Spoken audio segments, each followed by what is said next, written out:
Hey everyone, this is Dr. Aeronautics, and finally, welcome back to Oceanstar. This is episode 6.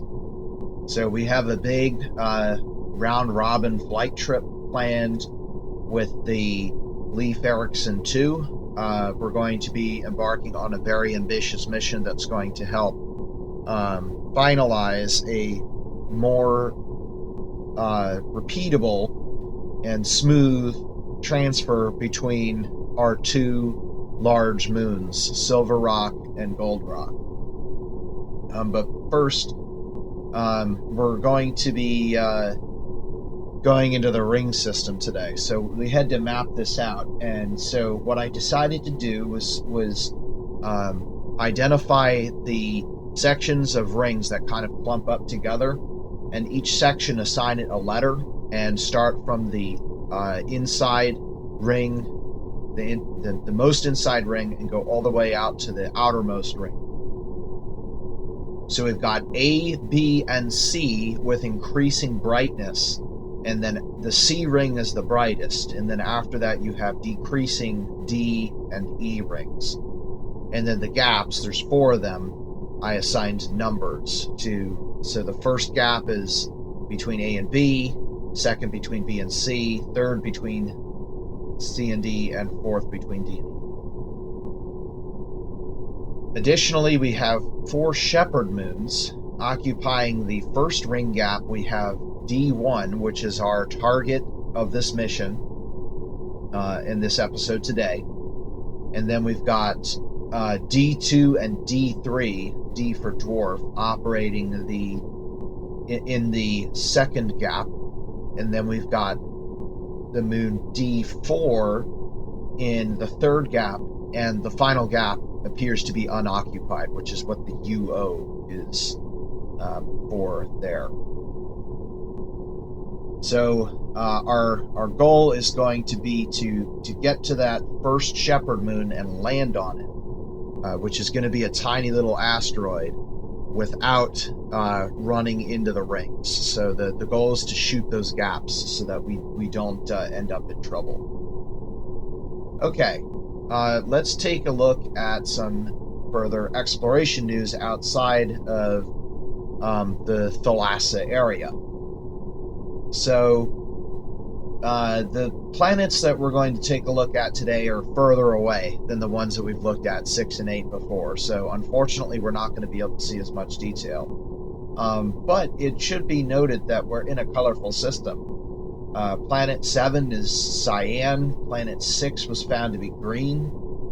Here's Planet 4. It's orange. Does not appear to have any moons, or at least I couldn't find any. And here is Planet 5. Planet 5 is yellow. Also on the other side of the star system, so not much to see there other than just a yellow dot. It possibly has 3 or 4 small asteroid-sized moons, but that's kind of really hard to tell. It might make sense that Planet 5 has a couple asteroid moons. Planet 6, I think, has 1 large moon from what I could tell. That's starting to get too close to the star, and so it would make sense if Planet 4 doesn't have any moons because it's just too close to Ram, the central star. And I finally found Planet 9, but it's 8 AU away and shows up as a tiny white dot. But we're still learning because, surprise, there's not 1 dot, but 2 dots, which means that we may be looking at a binary system like Pluto and Charon.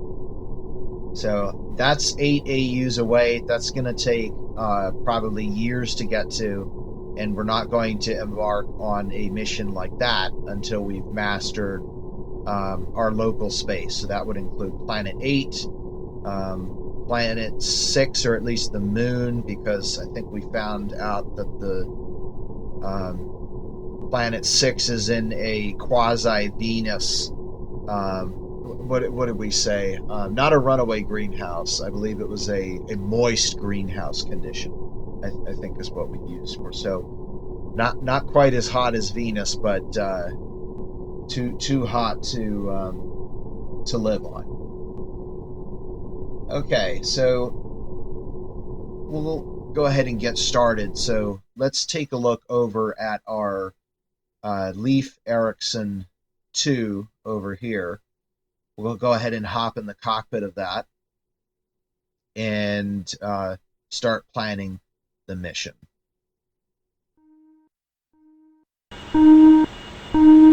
Okay, so we've got a master alert for the low fuel. So the first thing we're going to do is start getting some fuel into the system. Fuel hatch open. And then we'll talk about the mission. LOX refueling systems online. LOX resupply systems online. So once we get about 5%, that alarm should terminate. There we go. Crossfeed RCS. And we'll 180, we're going to top everything off. Except scram, because that's useless. Outside of an atmosphere. LOX tanks full. APU fuel tanks full. Okay, while that's going, so the goal of this mission is to, or I guess I should say of this episode, is to make it to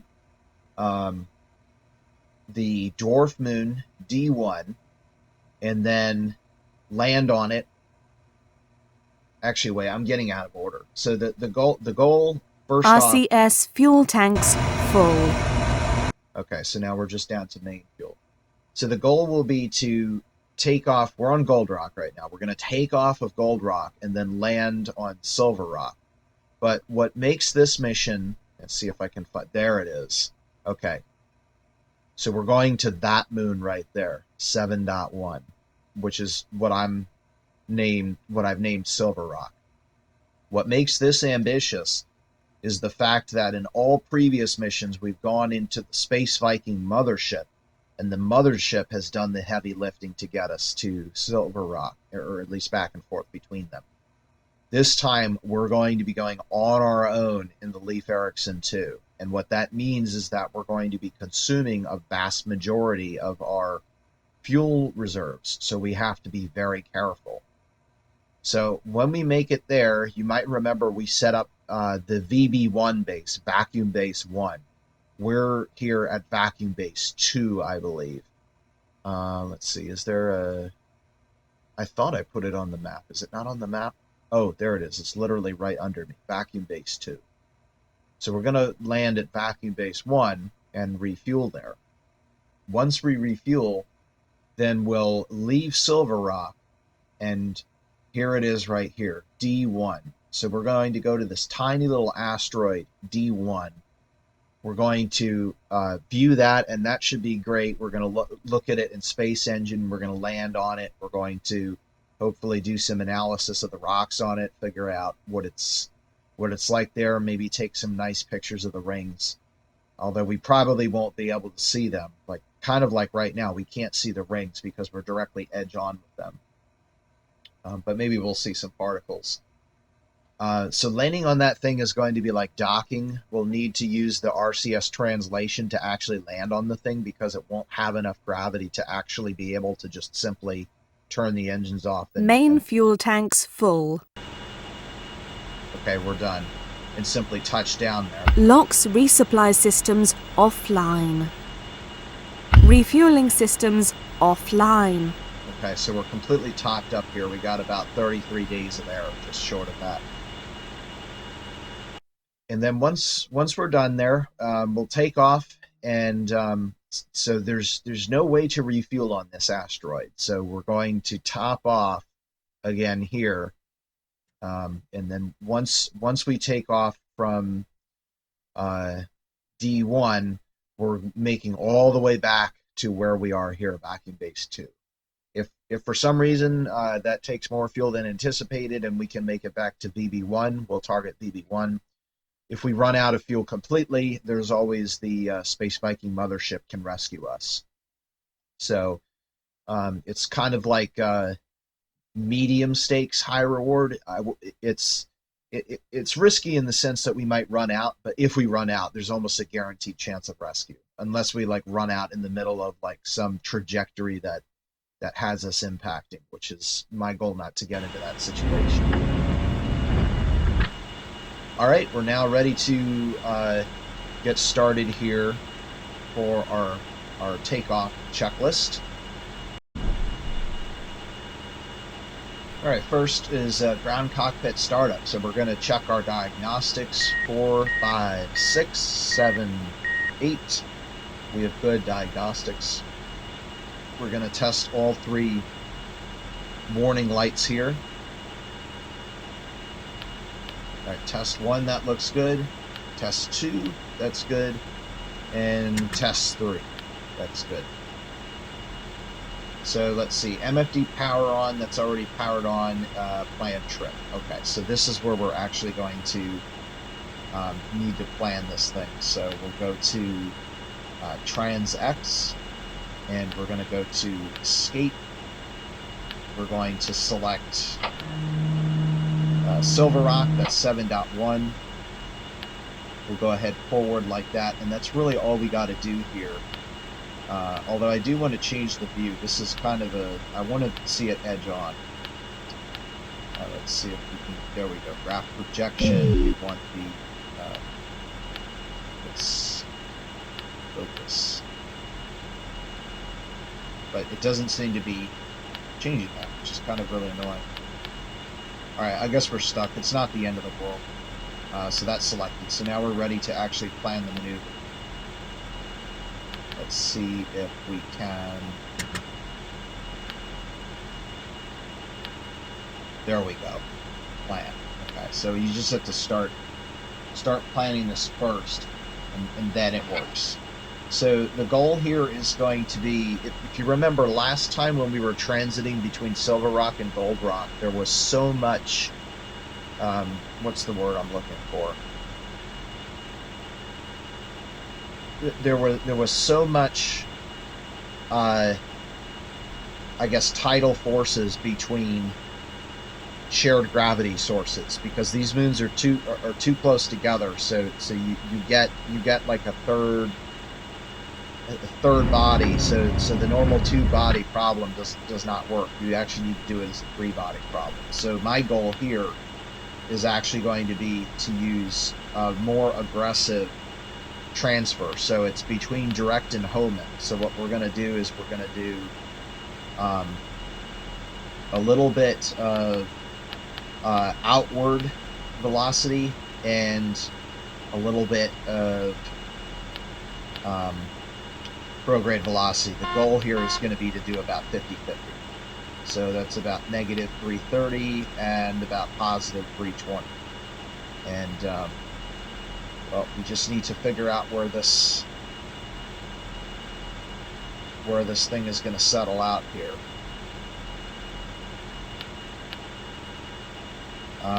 The other thing too is that we should probably advance this a little bit to, we'll say an hour from now. So that's going to be 1 over 24 days. So I need to calculate 1 over 24. Plus 0.0584 equals exactly 0.1. So we're going to do ejection date find and go up to, that's close enough. And this actually looks close. Yes, that's close enough to capture. That's got a high inclination. That's something we want. So this is actually ideal. Yeah, that's going to be a direct impact, which we can fix that later. That's totally fine. So let's see here. We now need to check and make sure that this meets our estimates. So my estimated ejection burn is going to be 800 meters per second, but we also have to account for a potential plane change. So now I have to figure out what our relative inclination is going to be. So if I do align planes and then do ELS, so we need the inclination to the ecliptic, which I think is 73.43, and then the longitude of ascending node looks 73.4. 143, and then the land is 198.8. So that should give us a 68 degrees. That's not ideal. But I think the plane change works for anything. So, but we also have to count the ascent as well. So when you count the ascent plus the 800 meters per second, I get a sum of 1995, and we have 1445. So I think we're going to be okay. So let's see.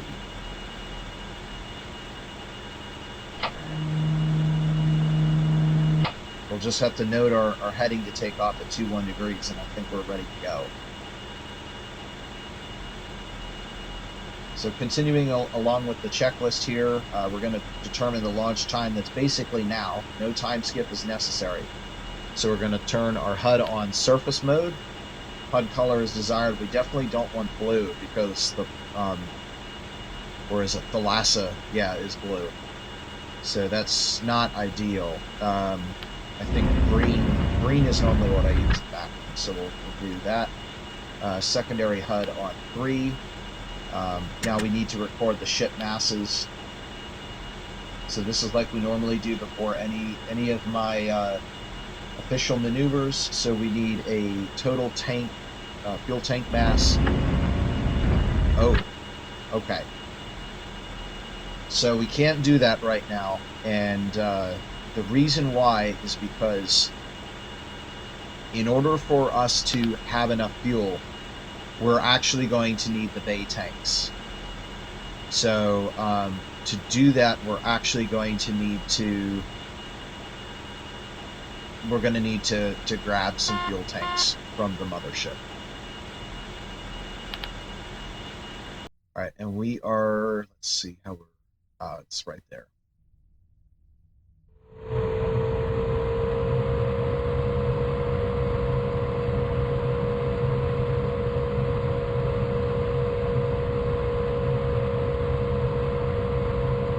Okay, and we'll just roll across the surface here on the way. So what I forgot to explain, and honestly forgot to plan for, is that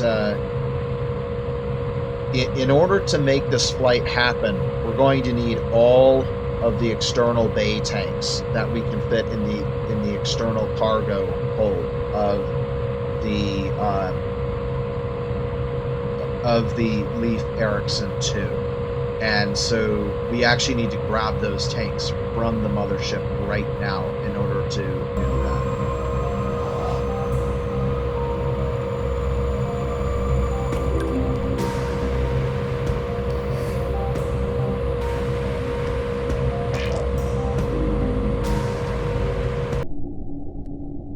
So switched over to the Space Viking. We're going to do, let's see, cargo. There we go, cargo. So we need to produce a fuel tank here. Let's see, that's what I want. So we want cargo space fuel, I believe is what we want.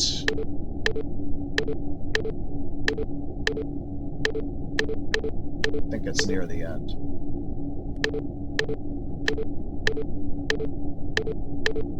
Space fuel, I think that's it. I hit add, make sure that that's the right one. It should be yellow, bright yellow, and be kind of trapezoidal shape. That's it, good. Okay, let's select the second slot. We're gonna add the exact same thing. Okay, so we got 2 tanks. We're now going to use the unanimated crane to deploy them to the surface. I guess here it would be a combination. Let's see, the crane, it's kind of really hard to view the crane here, but it's this zigzaggy thing at the bottom of the screen right here. So this will get it over the edge, and then using a pulley wire system, it will lower it to the surface. So we'll just go ahead and simulate that now by doing release, going over to slot 1, release. So that has now dropped 2 cargoes onto the surface, and we'll pick those up with the rover.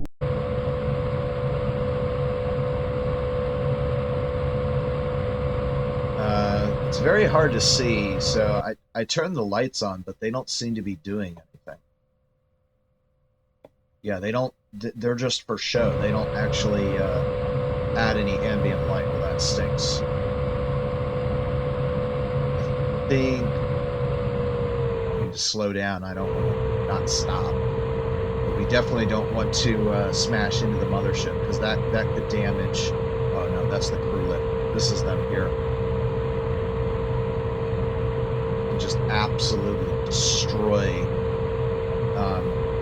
I don't think we're going to destroy a leg. I think we would be more concerned about the rover. I mean, there are people on board this thing, so we don't want the pressure hull to rupture. That would be really bad.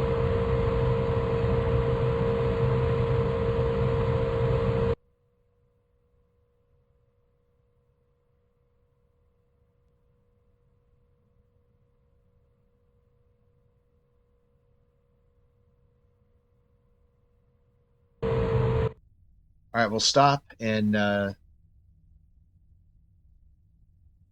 grab the cargo.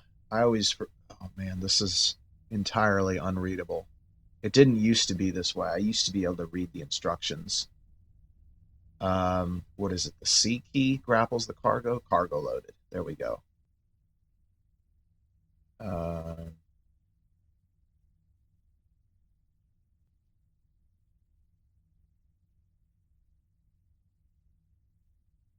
I forgot about this bug. So these things are massless, and there's no way to remove them from the rover once you attach them. At least I don't think so, unless I could delete it. But we definitely want a quick save before we delete it. Let's see how many space fuels there are here. Unfortunately, this means that we're going to have to make 2 trips. Whatever.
All right, Shift C to go ahead and drop it off, and then we'll pick up the next one.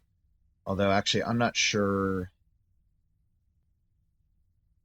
Actually, yeah, it should be fine. All right, we'll grab the next one.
Right in the back, of course.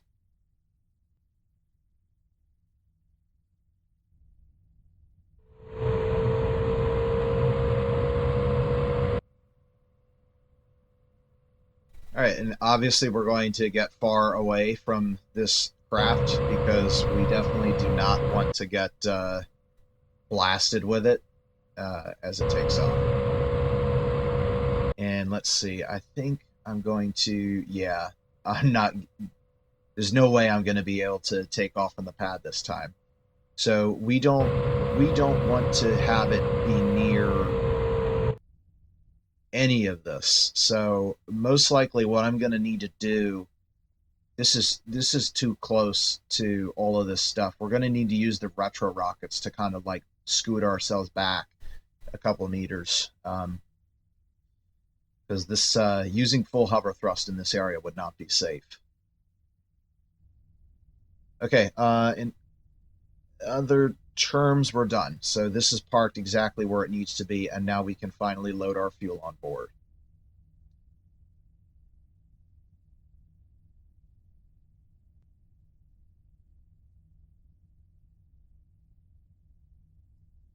So select the Leif Erikson 2. We'll go to our payload camera view.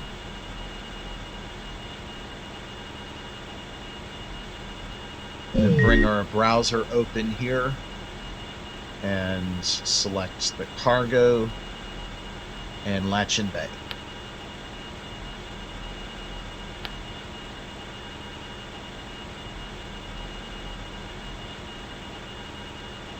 Done. Okay, so we've now got our 2 fuel units loaded in here. We return to the upper panel, we should now see, yes, we are much heavier than we were before. So now I can actually confirm my mass.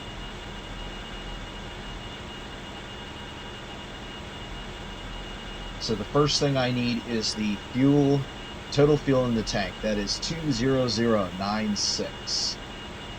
The initial mass of the ship before we do anything, 38768.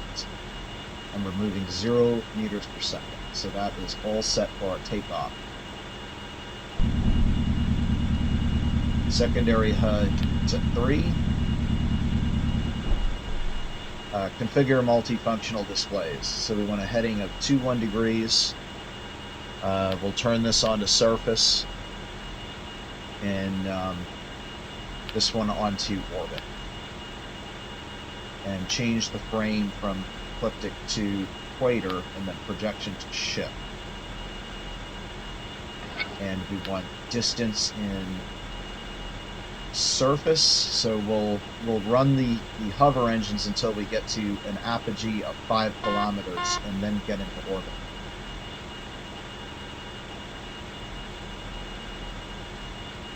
Tertiary HUD on, and we'll put the temperature display on. We'll want Kelvin. APU on. System reset. Wrong button. Jeez. I know it's been a while, but it hasn't been that long. Okay, we have the proper cargo that we need on board. Close bay doors.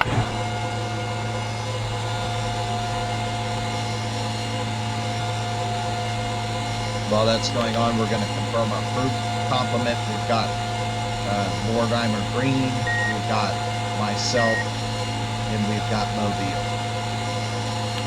So we're only taking 3 folks on this trip. Alright, back to the upper panel view. Alright, so we need to close our airlock doors now. And we should pressurize it.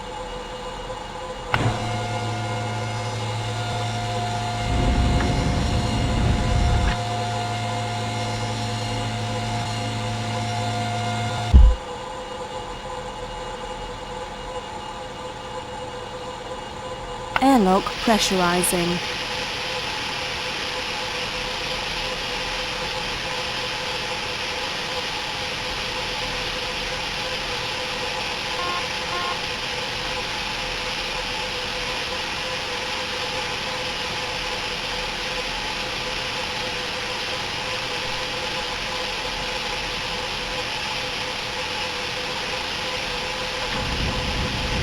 Airlock pressure 14.7 psi.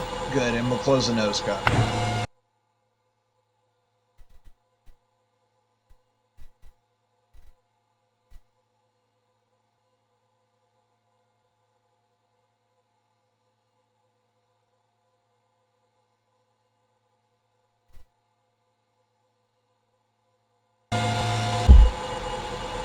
All set. Close cabin hatch. That can't be open. We're in a vacuum. Check fuel. We're completely full. And then we'll turn our lights on. AF control off. RCS mode. We'll use rotation. Rotation. External cooling off. It is. Okay. So we're now ready for taxi, and we do not need to set pitch trim. So let's see. I think we have a VTO. Yeah, we have a VTO. All right. So at this point, let's open up the. Well, actually, we can just run the VTO checklist right now. Radiator is desired. We can stay open. That's fine. Hover doors open.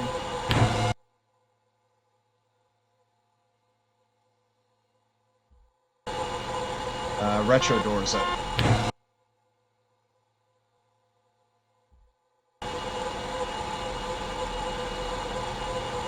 Alright, and autopilot, we'll turn that on when we get further away. I do want to leave the area right now.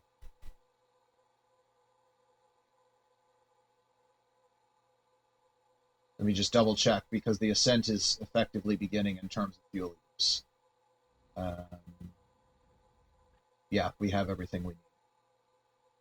All right, here we go. We're going to taxi back using the retros in 3, 2, 1, now.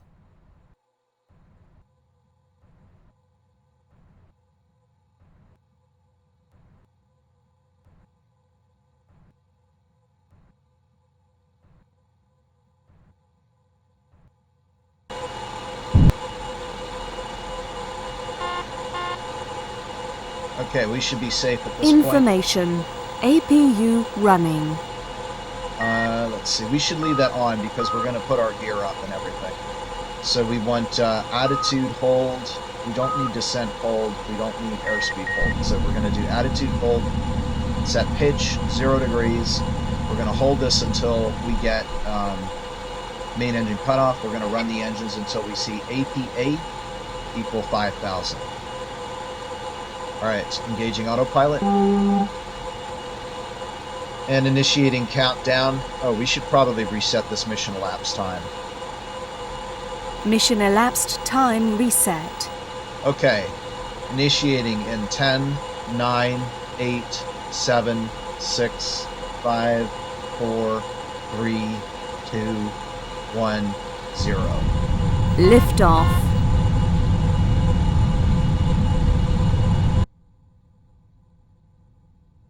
Gear up.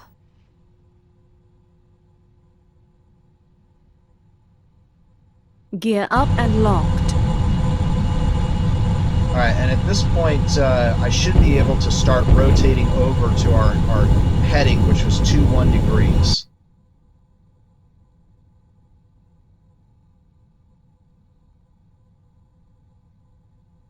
Alright, we're at 3,000 per apogee altitude. We're at 4,000. And there's 5,000. Main engine cutoff, or actually hover engine cutoff. At this point, we can now disengage attitude hold autopilot. Slew over to 21 degrees, and at the apogee, which is in about 45 seconds, we'll ignite main engines. Or sooner. There's no reason we can't do it sooner.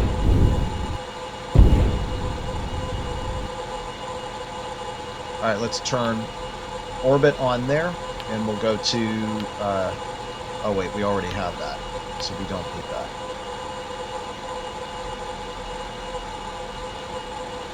Okay, we're about 20 seconds to go, so we'll go ahead and add our velocity. We're now going to go until the apoapsis altitude is 30 kilometers. And doing that now.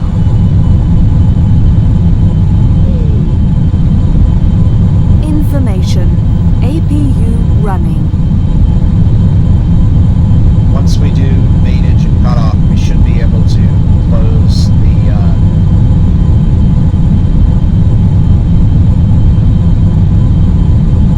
5,000.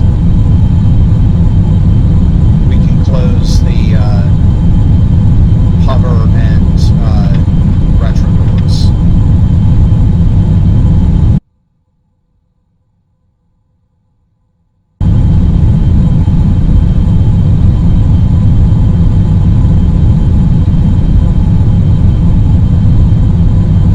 I'm gonna pitch up just a little bit here.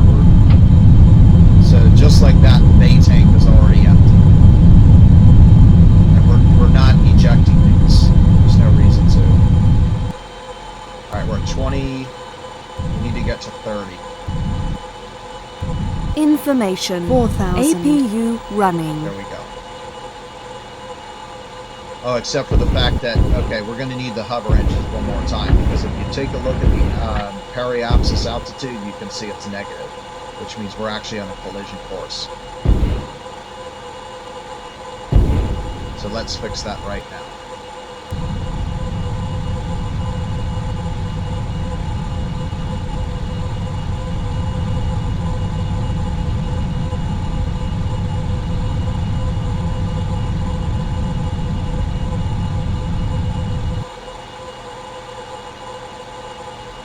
That is acceptable. At this point, we're now ready for our orbital activation checklist. Do I not have one? I could swear I made one. Information. APU running. Yeah, I didn't make an orbital activation checklist. That's okay. We'll run the ascent. So, at orbit insertion, main engine cutoff, secondary HUD to 5, radiator open. At this point, we'll close our retro and hover doors.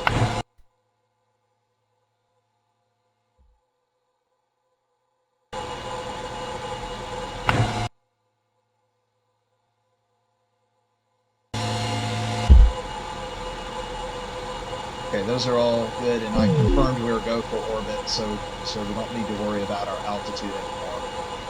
Elevator trim is centered, AF control is off, RCS rotation, HUD orbit, HUD color as desired, activate ProGrid autopilot,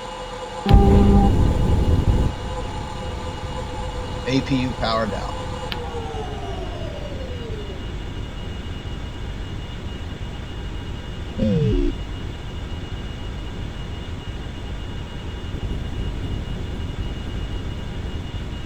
Okay, we can get our V2 now. That was 979.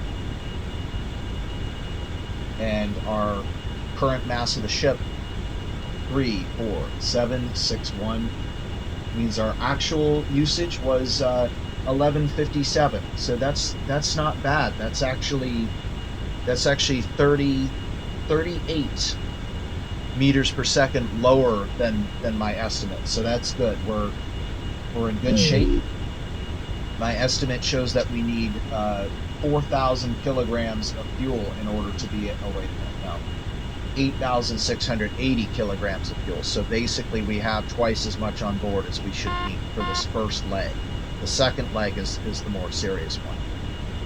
Okay, so we'll go ahead and disable the autopilot at this point, and we need to consider our plane change at this point. So let's take a look at our Transx profile here. First of all, we need a quick save. Let's see, our relative inclination is 82 degrees. That is about as bad as it can possibly be. Alright, let's see if I can adjust the orientation of the projection here to make this better.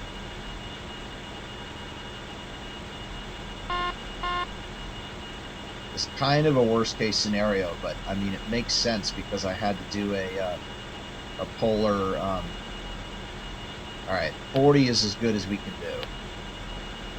And does that break the transfer? No, it doesn't. Okay. So what we do at this point is go back to plane change, or align planes rather, and we'll do an ELS 77.74 and 117.5.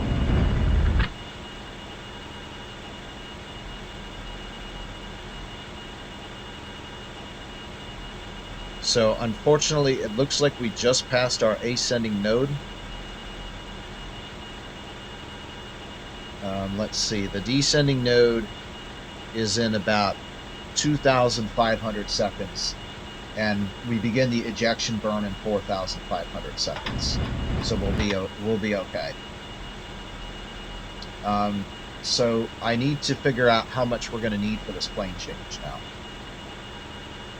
So for that, I go to my plane change delta V calculator. The semi-major axis of this orbit is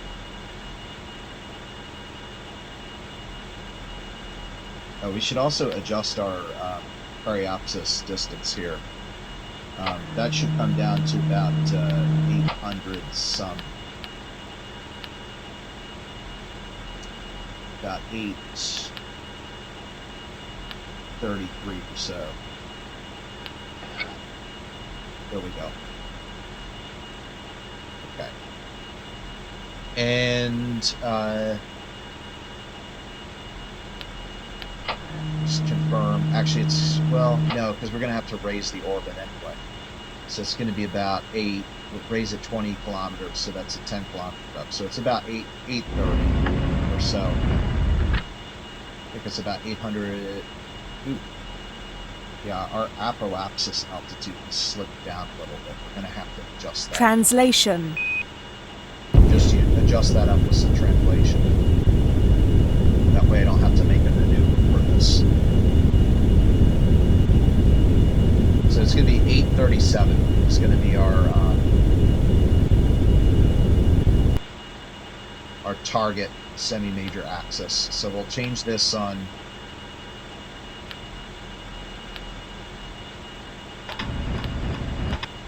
trans X to 37. Good. Radius, that will be the same because it'll be a circular orbit. Now we need the mass of gold rock. So if I do object info, celestial body, Eta Crucis 7.2, 1.1584 times 10 to the 22nd kilograms. So this is already in here. And it's going to be a relative inclination difference of 40.34 degrees. That means we need 662 meters per second of delta V. Now take a look at the estimate. So we're at 662.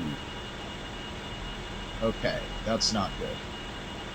We're now going to need 162 more than I had originally planned, which means now we need 9,100 kilograms in the tank, which we do. So we're still okay. But that was, I did say that was kind of a worst case scenario, and I factored an average in. So no biggie. So the next thing that we do, I think the node is going to be before apoapsis. Yeah, the node is going to be first. So we're going to go forward until we get to the aligned plane change, and we're lowering relative inclination, and we're at a descending node, which means we're going to burn orbit normal plus. So we'll need to get into that orientation a couple of minutes before the maneuver. Up until that point, I might have to touch up my orbit if it gets perturbed to a lower altitude.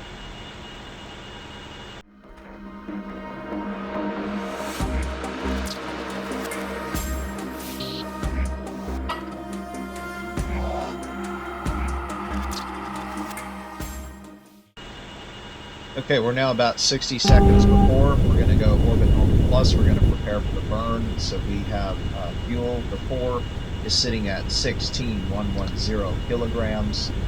The initial mass of the ship is 34747 kilograms. V1 and V2 should be approximately the same. V1 is 946.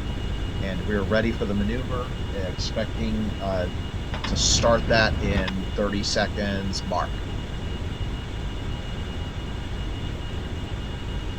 And we're going to need to turn the autopilot off because it will not be able to keep up with the rate that we're going to be changing our node here. Okay, about 10 seconds to go. Oops, too early.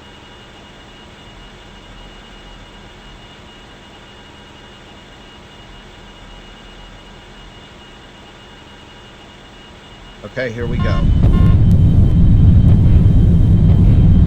Wait, I put on Rotation. linear.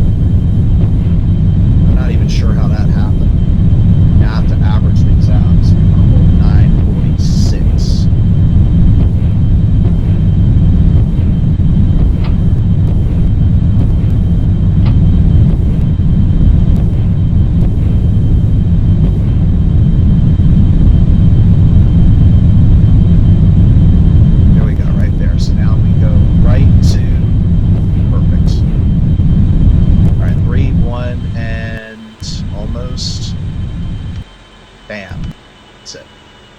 Okay, we're done.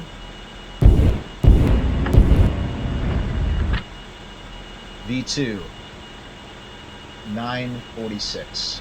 Well, how about that? I actually managed to keep it on track. The final mass, 13989. So that took, no, it's not good. Oh wait, of the ship, not of the tank. 32619. So that took 670, so we lost 8 meters per second. That was probably in that really terrible alignment that began because, like, my goal was to essentially go straight into a rotation, but for some reason we had RCS translation selected. So that kind of ruined everything in the beginning. But 8 meters per second to lose, that's not bad. Okay, so now we're sitting at 13989 kilograms.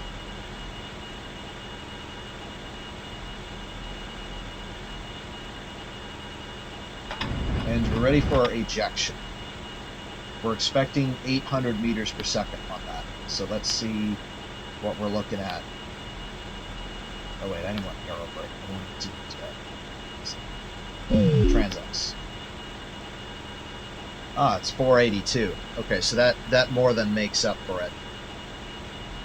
That plane change that we had to do. Let's see, is there a way to change the view here? Yes. Focus.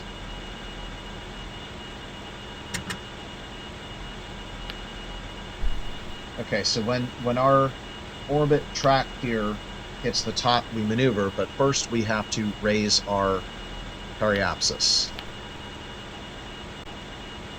Alright, so as you can see, we're now heading towards the ground, which means we need to fix that. And to do that, we're going to... Actually, we don't need to twist. We're going to use translation for this. I think that's what happened. Translation. Is we tried to adjust the orbit, and then I forgot to put it back on rotation. So we'll translate to the right. That will rotate the line of nodes here. Make sure I'm pressing the right button here.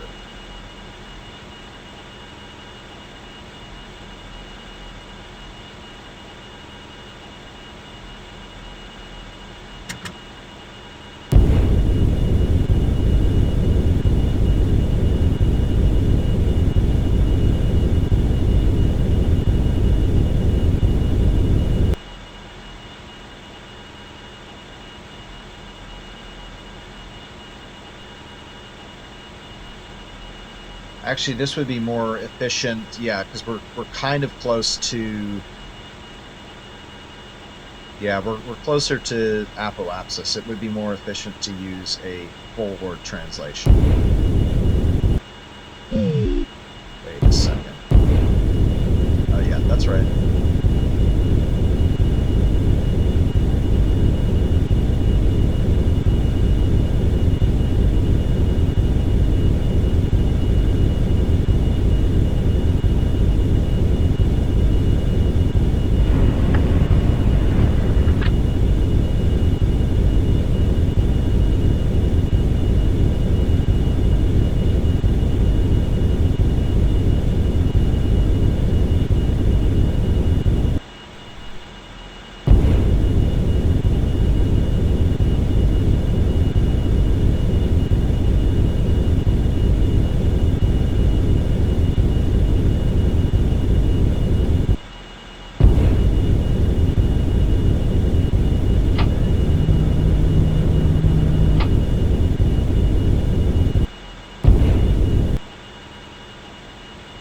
Keep it above 20. We don't want to hit any mountains. And this needs to be adjusted now. 820.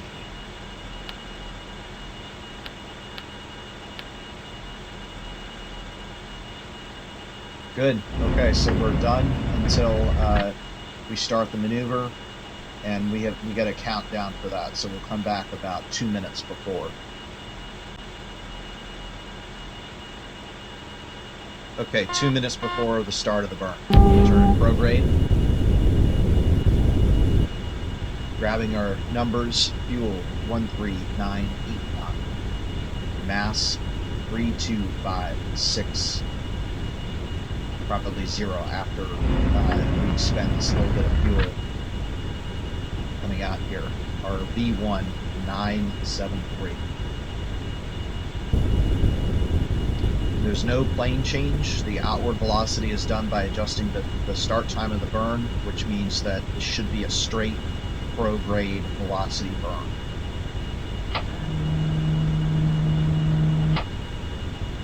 We're expecting 466. So let me put that into the calculator. So we are expecting...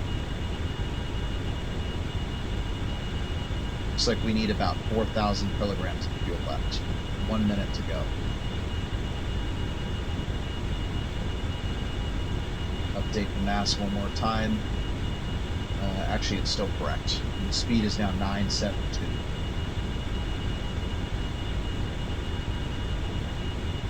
So I believe this burn is going to last approximately 25 seconds or so. 30 seconds.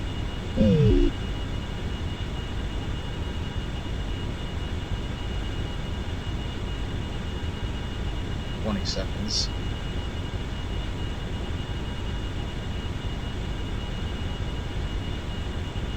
Burn begins on 2. 10, 9, 8, 7, 6, 5, 4, 3, 2, 1, 0, negative 1, negative 2.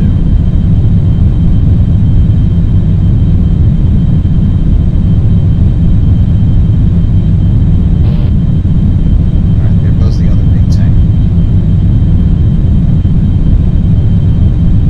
Alright, counting down. 100, 80, 60, 40, 20, 10, 0. I overworked. Translation. But let's get the final numbers first. So we got 1440 for V2, and then mass 3114.8. So that was 470. We lost about 4 meters per second, and 2.5 of that was my overrun.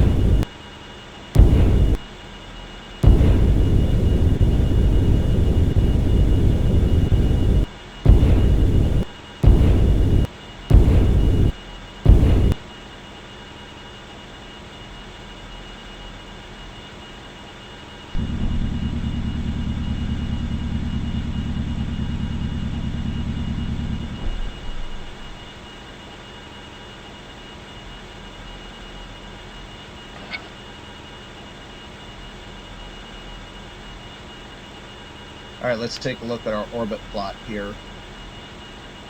It's a little bit off. I believe that should fix itself once we get further along in our ejection path.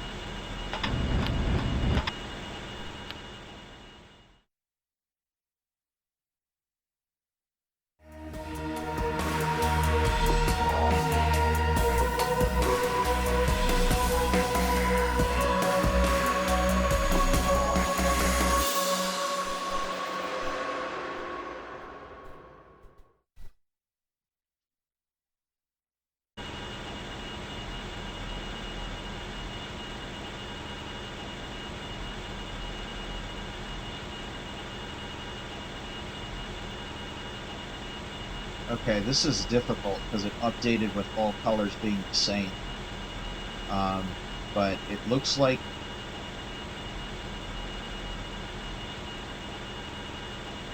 we got a reasonable solution here. It will need a little bit of an adjustment, but I think we want to, well, nah, we should fix it now. We may have to fix it again, but I don't think that this is going to use very much fuel at all to adjust this. Let's use outward velocity, and we'll drop this all the way down to 5. I really don't think this is going to need much.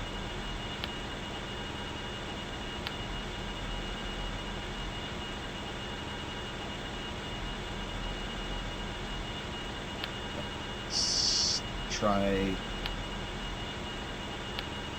Instead, we'll try a little bit of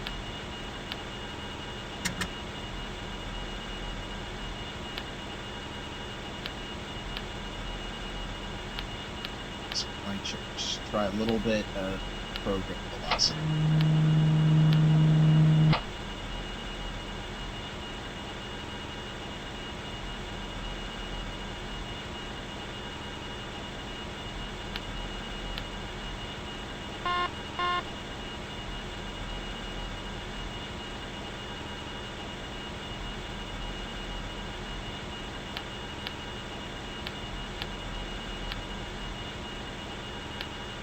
That's going to be too much. So instead, we're going to have to do, let's see what 50 meters per second.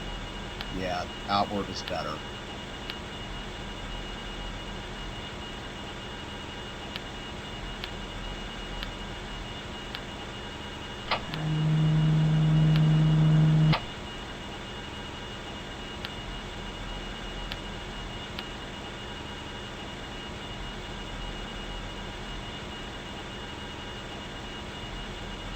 Okay, that gets us right across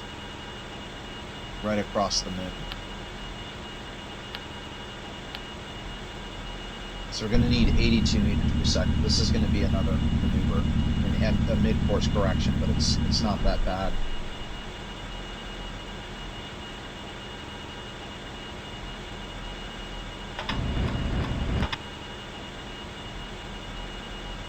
All right.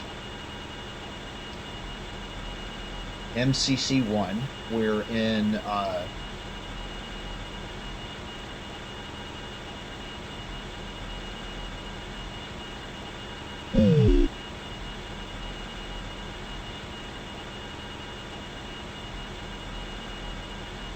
let's see, low orbit is until the rings. Medium orbit, yeah, we're in medium orbit, it's after that. So medium Thalassa orbit.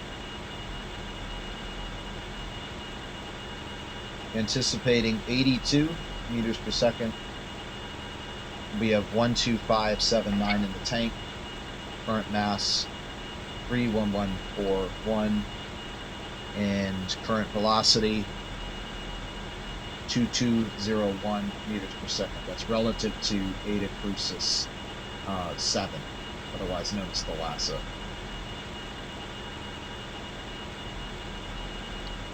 And we're ready to go, so we just need to get under our rotation.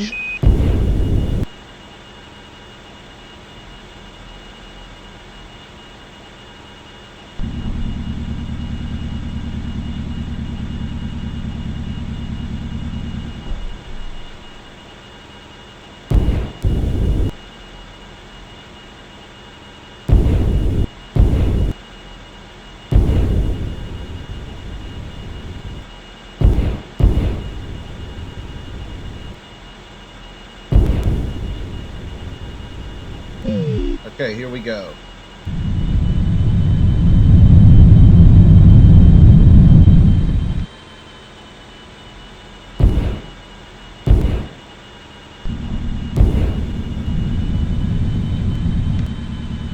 That's it. Alright, and we turn maneuver mode off. We should see... Good. That's a good intercept. Hopefully it stays that way. On to the encounter.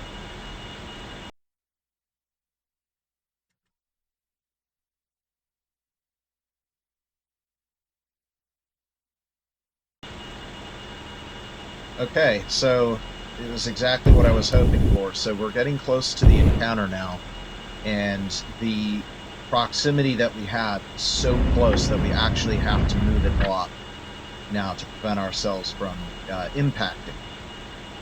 This is also an opportunity to put us into a higher inclination orbit. So we're going to play around with some translation here and see if we can put ourselves into a higher orbit. Translation.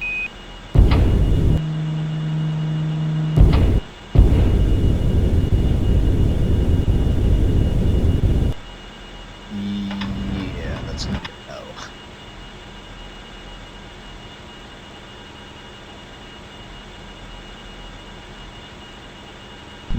Alright, so we'll add another mid-course correction in. The only thing that changes here is the name to 2. And, oh my gosh, I forgot. Okay. I forgot to record the final values after our first mid-course correction over. So if that's the case, then we'll just treat them both as one. Rotation. Alright, so we want to rotate a little bit this way. We want to get closer to the North Pole of the moon there, so we'll rotate about 90 degrees off of it this way.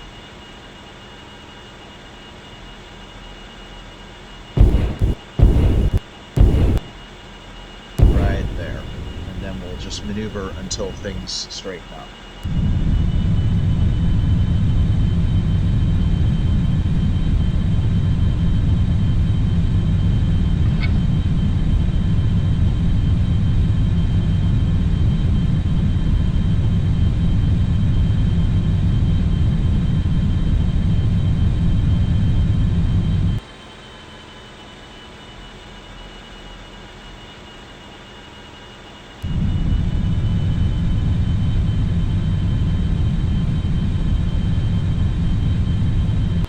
There we go.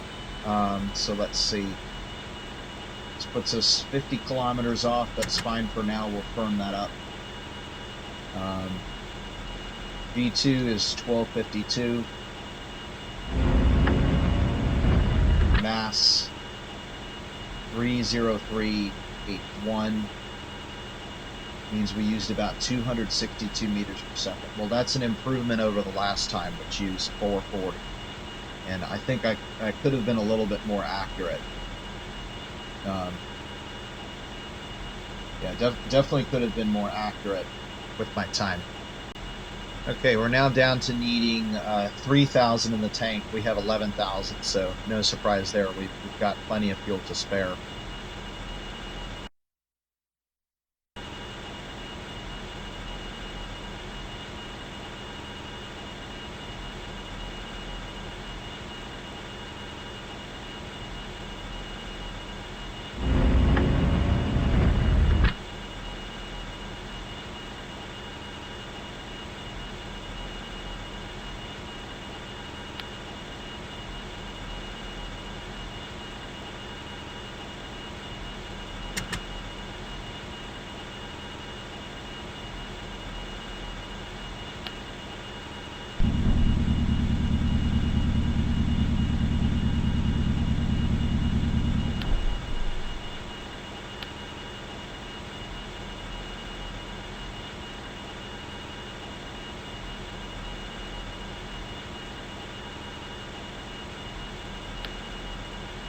Alright, we're coming off the planet. Translation. I should say the moon a little bit, so let's see if we can fix this.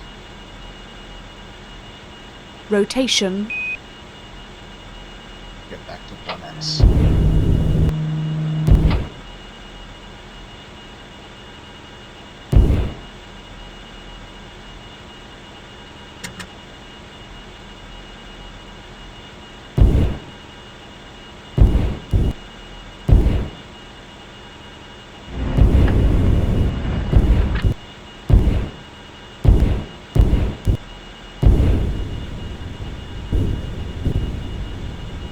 Translation.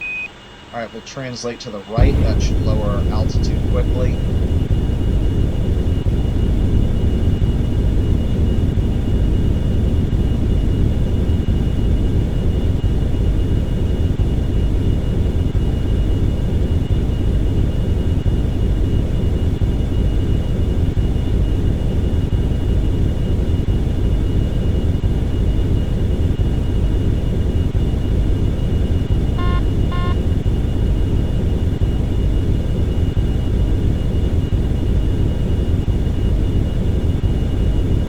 Alright.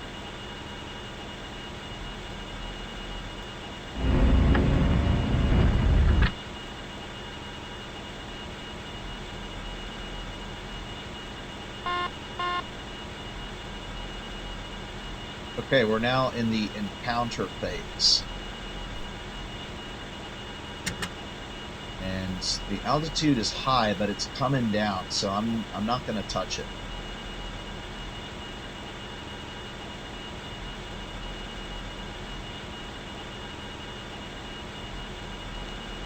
Rotation.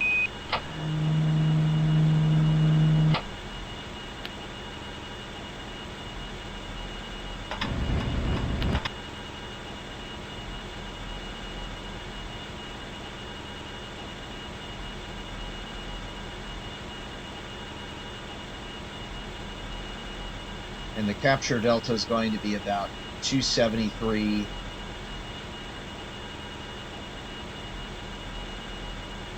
So I need to run the map to figure out what we're going to need time-wise to run this maneuver.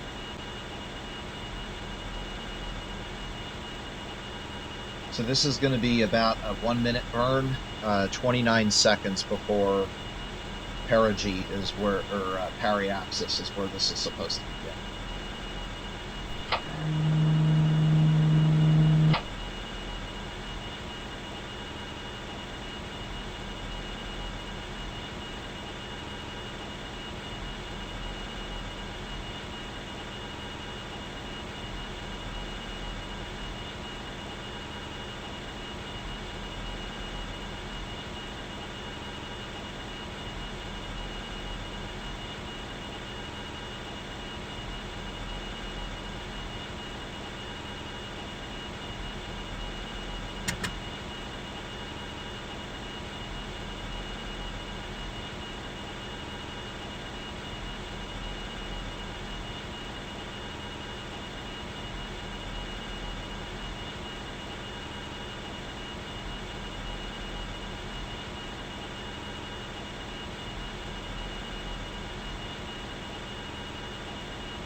Okay, it's now time to set up. We'll turn retrograde.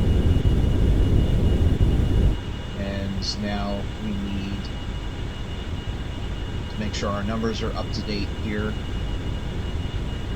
So the current mass in the tank is now 11833. Initial mass 30345.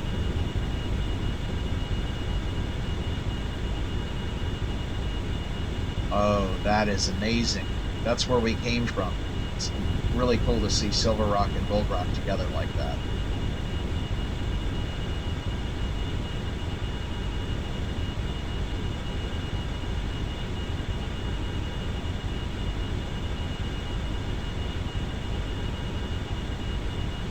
Alright, about 30 seconds to go.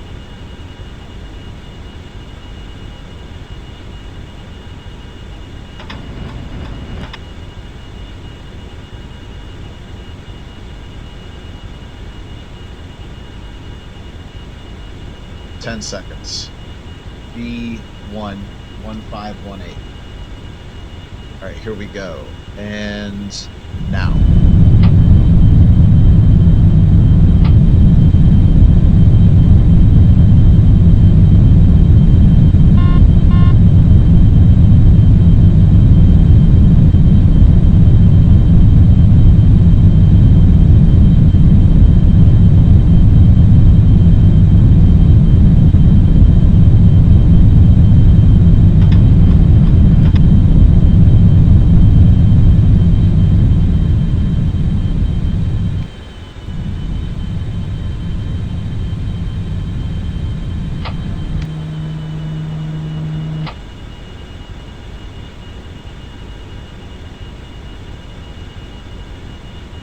Alright, I'm going to fix this with a little bit of translation, but for now, B2885,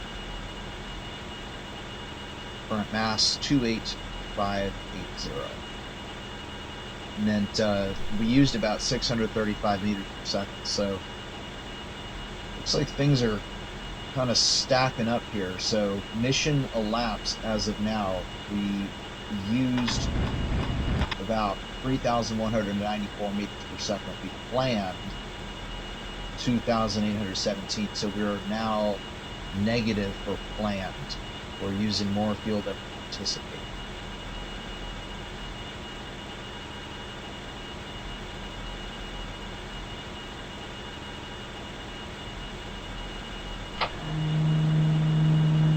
Alright, now we need to take a look at the map and see what our inclination situation is. And we're going to need to do a inclination adjustment.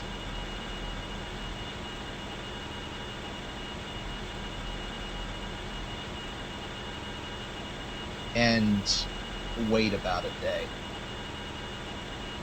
Actually, we should probably do the wait first, and then once we get closer to actually making the base, then we'll do our inclination adjustment. So we're going to fast forward in time now. Basically, we have to orbit a number of times until this orbital track shifts its longitude of ascending node so that the northernmost part of the orbit gets closest to the square. That is VV1. And when that happens, then we'll adjust the line so that it goes further north. But until then, we're going to stand down. Alright, check this out. This is really cool. In astronomy, everybody loves it when stuff like this happens. There is a planet transiting Rom right now. Let's see what that is. It looks like Eta Crucis 4, so we can see 1, 4 is transiting right now. I think that, yeah, 2's behind, and that's 5 out there. So we've got 1, 2, 4, 5, and 3. So if we had a coronagraph, well, actually a coronagraph wouldn't help. And honestly, you're just measuring the star light curve. So I guess we will want a spectrograph, and then we'd see what's going on before and what's going on afterwards. Maybe the Space Viking is doing that right now. So good news. We're about 2 minutes, slightly less than 2 minutes away from the plane change, and I forgot that base sync allows you to do base targeting like this. So what I did, I think, was this ED, yeah, for equator to direct. So if I do equator, it'll tell me the equatorial inclination, but if I do direct, it'll tell me what the relative inclination differences that we need to make. The longitude of the ascending node of the orbit that we need to make, and then also give you the time to node, and I believe the P1C is the time that it's going to take to do the maneuver. So I'm anticipating on about 390 meters per second going out of this one. So we need the mass 10069, and the ship mass 28522, V1886, and we're at about, I think, 10 seconds away or so. This is an ascending node. We're increasing the inclination, which means we burn plus in the positive direction. Alright, 10 seconds to go. 5 seconds, 4, 3, 2, 1, now. Whoa, okay, I'm screwed something up here. Rotation.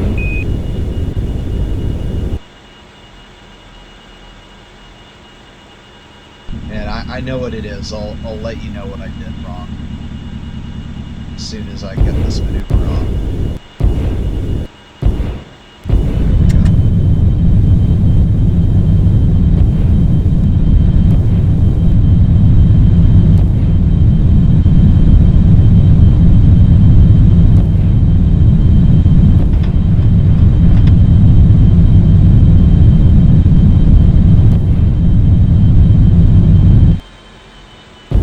That's it.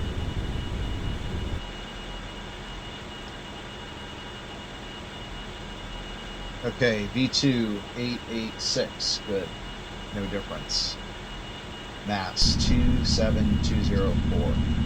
Yeah, so that used 500 kilograms. You can see we've already used well more than our estimate. I said it should take half the fuel, but we're not on the ground yet, and you can see we're already past that.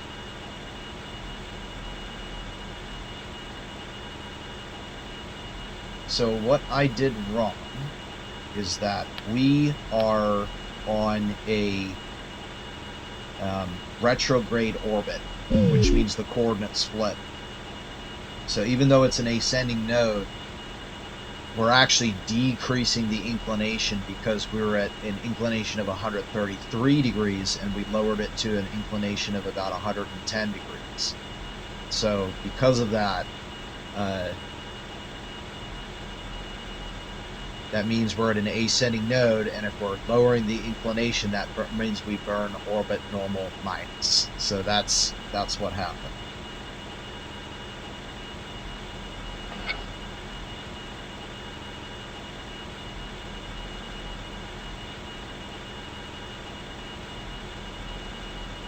So we're actually set up pretty well to make this in a single orbit.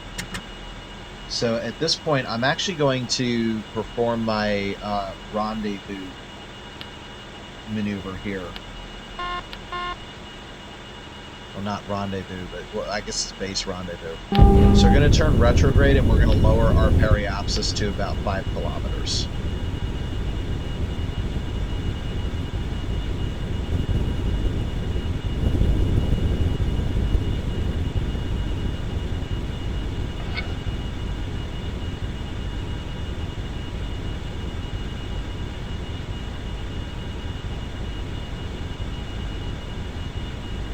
Should be able to Translation. do this with translation.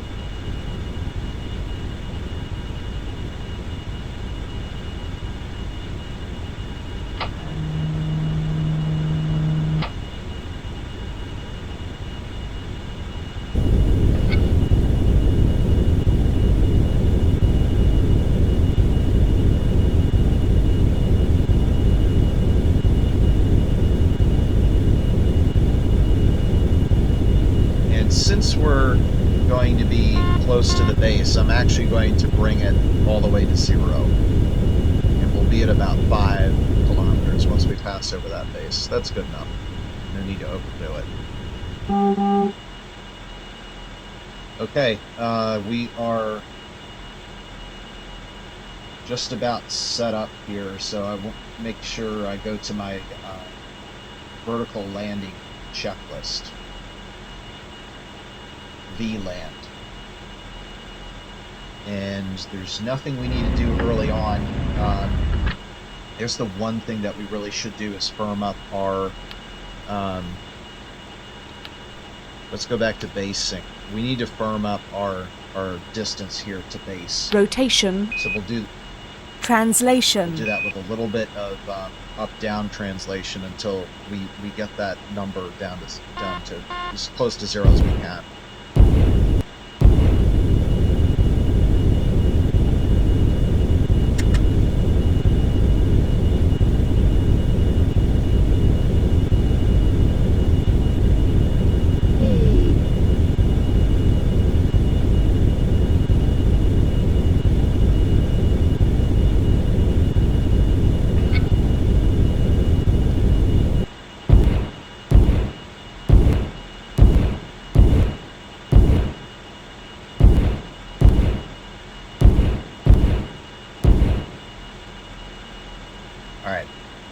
Pretty much to the meter now of where that base is. So that's as good as we can do on a relative inclination. The rest will adjust in real time. Let's check our orbit, make sure, yeah, that's still good. All right, we'll go for the drift down. Rotation.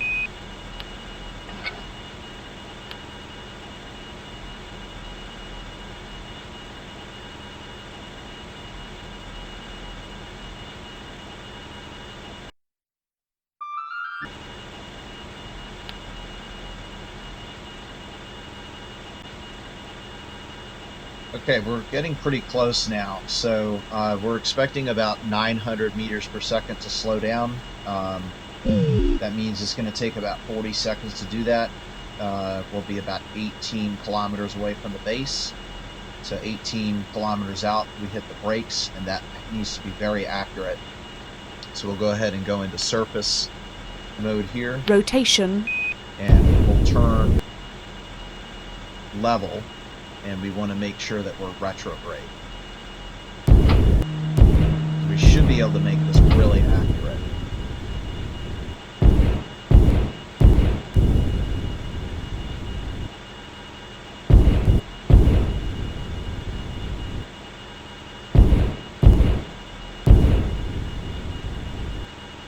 All right, let's go ahead and enable pitch hold autopilot for 0 degrees.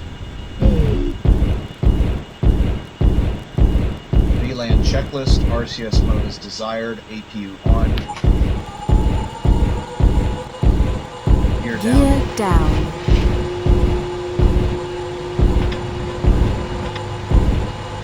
Gear down and locked. Hover and retro doors open.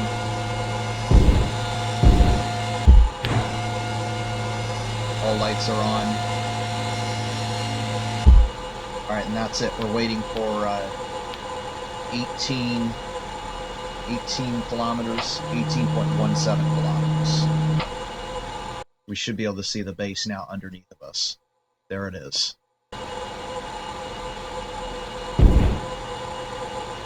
And let's...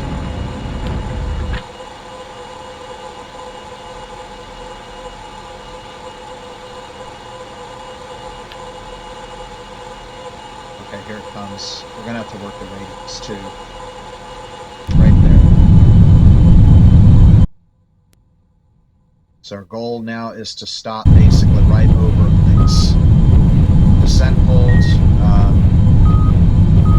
Keep that at about negative 50.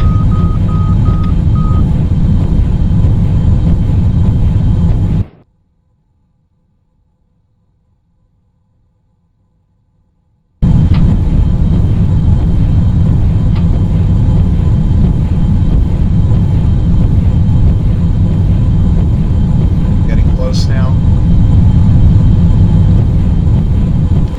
Right there.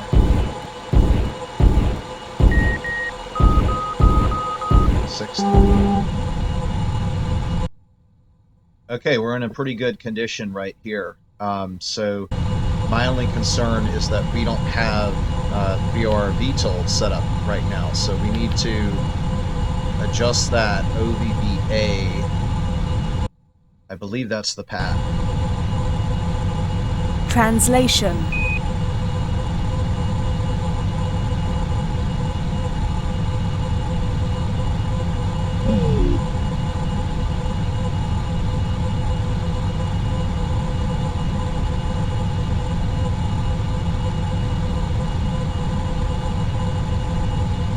Alright, let's disengage the descent hold rotation. autopilot Translation. and see if we can use use translation here.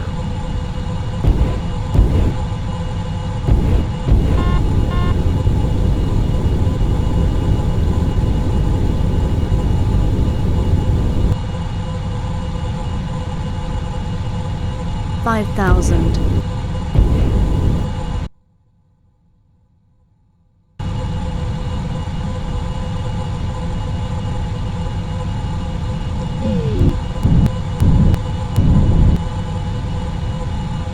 $4,000. Rotation.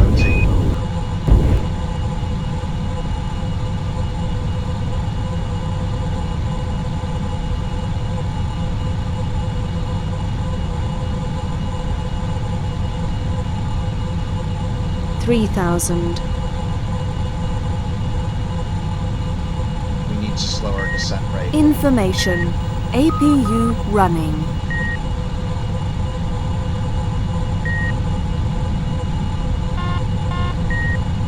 $2,000.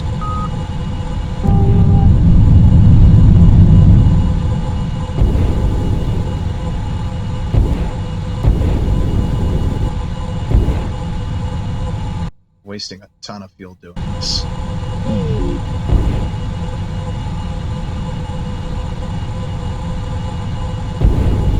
It's been a long time since I've done a vertical landing on the pad. We got it.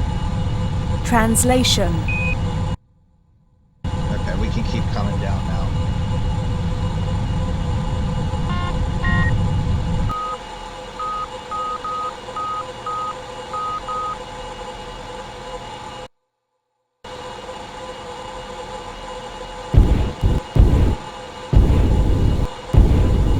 I have to be really slow because I know there are certain key commands that really get you in trouble when it comes to pressing buttons. Like You are cleared to whatever land. just happened.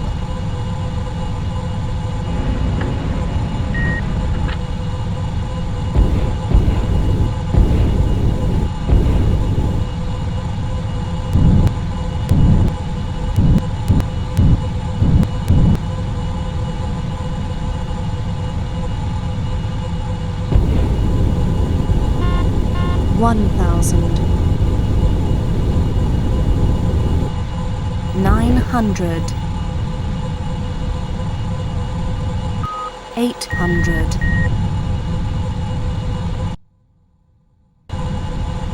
$700.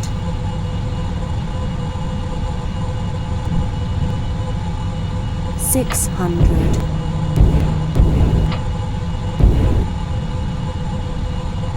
$500.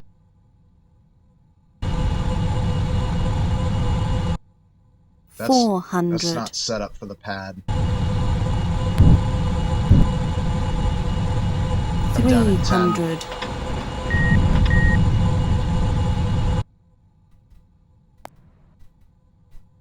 200. Sidestep over to the pad. So I think there might have been it was targeting on that vacuum base one thing. Alright, go ahead and auto land. 100. 75. 50. 40. 30. 20. 15. 10. 8. 6. 5. 4. 3. 2. 1.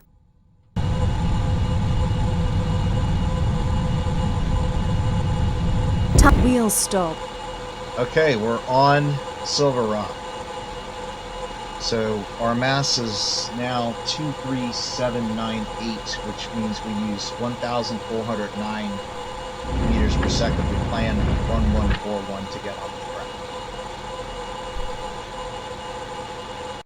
So we're back to VB1. This is all set up. We can refuel immediately and have full fuel now. So we've just, for the first time, demonstrated that it's possible to fly from Gold Rock to Silver Rock using an XR class vessel. That's a big deal. So we'll go ahead and I'm going to do a little bit of safing here. So we'll turn the Rotation RCS off. Turn our HUDs off. Information. APU running. Lights off. And let's see, the mission lapse timer note. So it took 1 day and 9 hours to get here. Not bad. Could even be faster. Cabin hatch we want closed. Airlock doors is desire. Bay doors is desire. Keep and we'll turn the external cooling on. Using external O2. External cooling online. Okay, so I had a total anticipated fuel use of 4,048 meters per second for this phase. We actually consumed 5,105. So if I run a quick calculation here, 5,105 divided by 4148, no, 4048.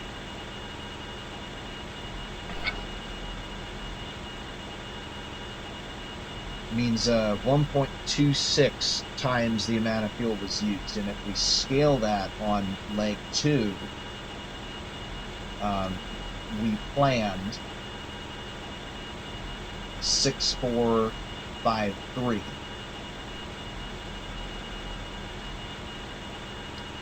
Means we get 8,137. That's exactly the mass of the exactly the maximum delta V that we can output in the event of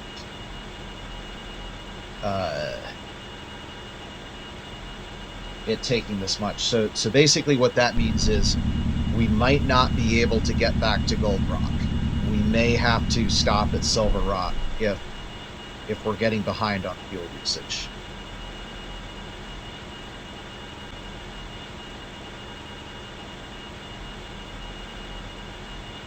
Okay, we'll go ahead and proceed with the refueling here. So to kick this off, we're going to log the fuel before we fill up, which is 5447, actually 5448. And the mass of the ship, we want to get that before we do any refueling here. 2376. Velocity is at 0 the whole time, and we'll get the final numbers once we refuel. So this time I want to only refuel main, and then we'll get the mass, and then we'll refuel everything else after that. Fuel hatch open. Refueling systems online. No external line pressure. Oh, yeah, I forgot. You have to wait a little bit.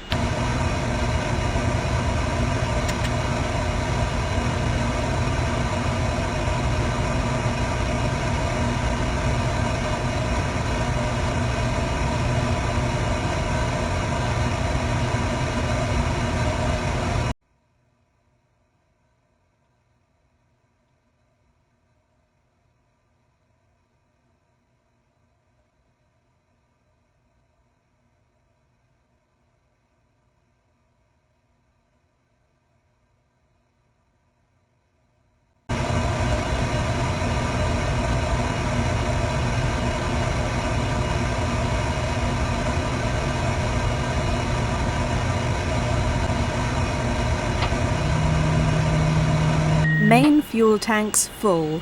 Okay, so we've got 38445 kilograms. So that put negative 5.1 kilometers per second in the tank. And if I do the calculations, or actually if I look at our actual fuel consumption, we should have about that much in the plane. Yeah, 5,105 out, 5,086 in. And the difference is likely just caused by the RCS tanks, which we're going to continue fueling now. Crossfeed RCS. Main fuel tanks full. Well, I've never had to do that before. We'll also get APU here.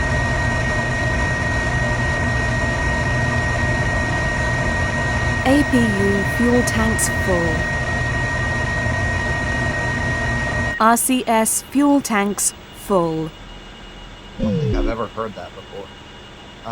We'll also do liquid oxygen because I mean, we should have enough time, but it's one of those things where it can be different in flight. Refueling systems offline. Locks hatch open. Locks resupply systems online.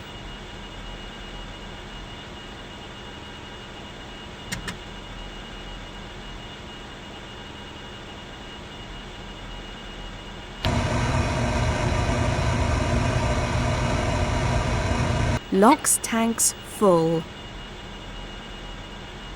Good. Locks resupply systems offline. All right, and then we need the total fuel mass. And for good measure, let's go ahead and run the ground cockpit startup checklist. So we'll check the damaged systems, 4, 5, 6, 7, 8.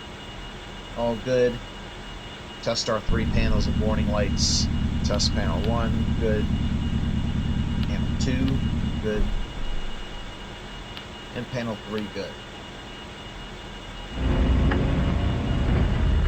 Alright, MFDs are powered on, and so now we need to plan our trip. So this is where the excitement begins. So it's going to look a little bit different than a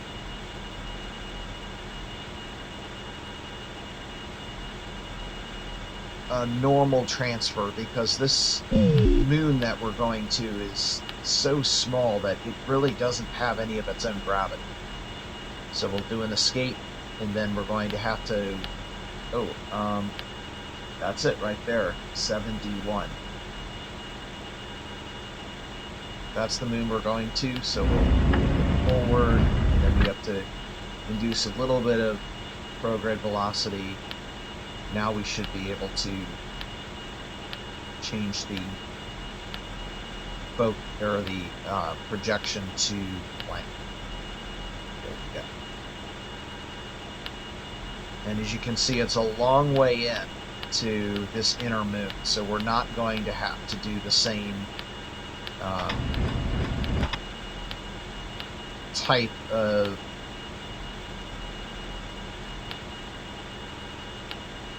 outward velocity in order to make this happen.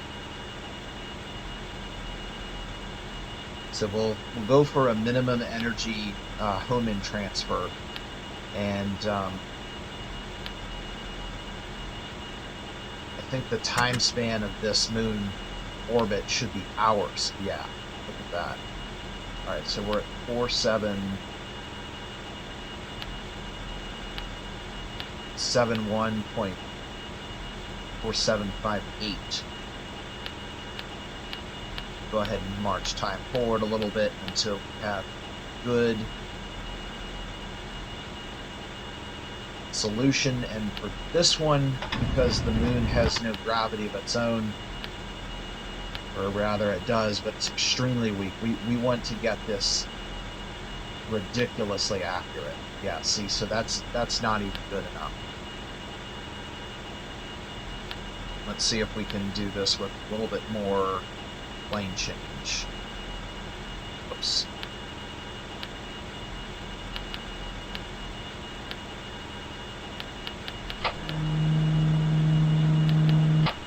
Alright, so let's go inside the orbit just a hair.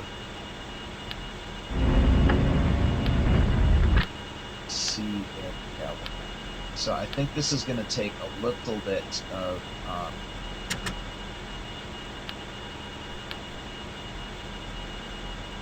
little bit of lane change.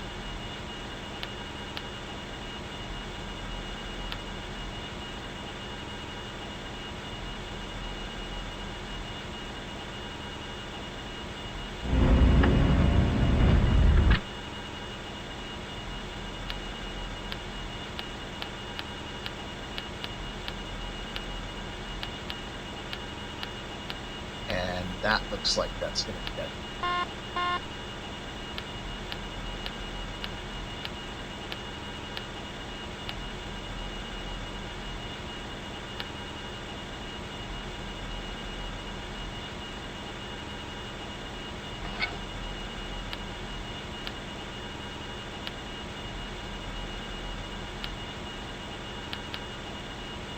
There we go.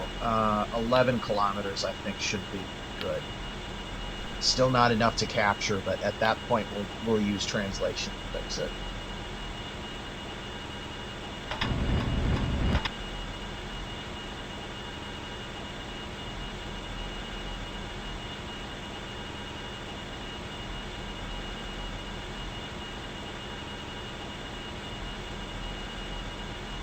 And if we go forward here, we'll see our delta V. It's not too bad.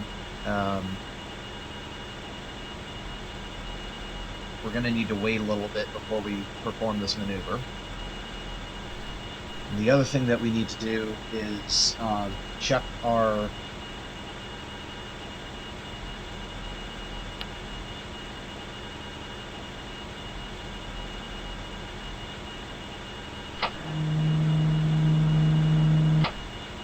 relative inclination here.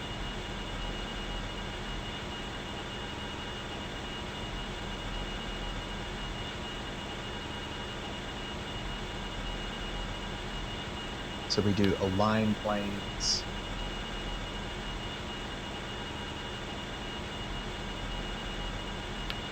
ELS, and we'll do 71.77, 195.7. Again, coming from the Transx area here. And so we've got a relative inclination of about 76 degrees. That's really bad. Makes sense because we're at the pole, but let's see if we can do an ejection orientation to lower this somewhat.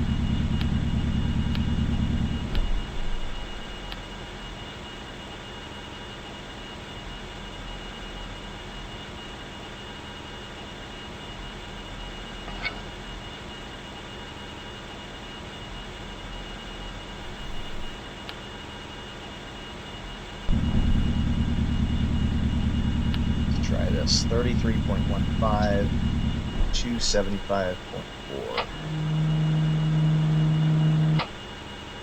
Alright, I'm getting mixed up. Alright, I've got the heading just about as far east as we can do, which should be the minimum energy case. So now we're ready to move on to determining launch time. So we need to see this ejection date here. It's a 7:51.6385. So if I do a quick calculation, 0.6385 minus the current time, which is 0.4845. That's a delta of 0.16 days. Multiply that by 24 hours. That's about 3.5 hours. So what I would say is that we want about 2 hours to go before the ejection. So that means we'll wait about 90-ish minutes. So let's go at 1300 UTC. We'll skip forward until then.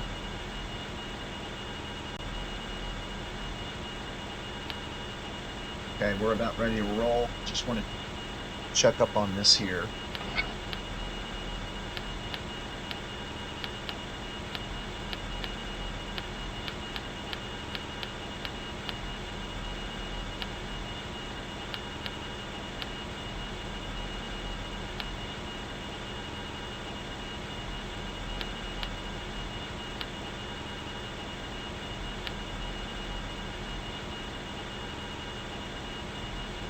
that looks a little bit better. So let's try 3314, 273.2, and hopefully this is lower. Yeah, it is. Okay. Well, that's good. So we're pretty much at a minimum energy state now. So, and we're ready for liftoff time at this point. So at this point, we'll turn the HUD on to surface. I don't know how this keeps on getting blue. I prefer green.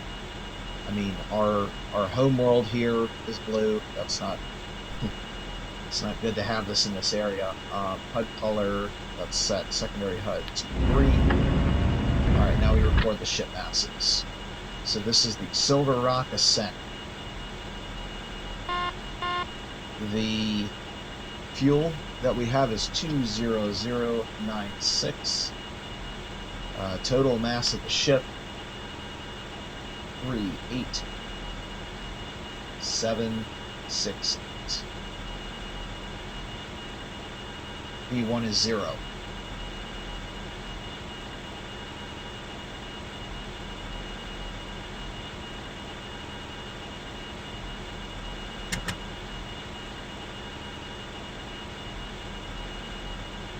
Alright, moving forward, we'll go ahead and configure our MFDs. So we'll turn this one on surface, and we'll note the heading, and then we'll switch this over to orbit. Tertiary HUD on. We'll configure for temperature display Kelvin. APU on. Let's see, we've got two full fuel tanks. So there's no need to close this. Let's check our airlock doors. Everything is closed up. Let's check our nose cone. That is also closed. Cabin hatches always closed in a vacuum. Fuel, just make sure I cross-check that. 20096. That's good. And nav beacon strobe on. Nav control RCS. Rotation.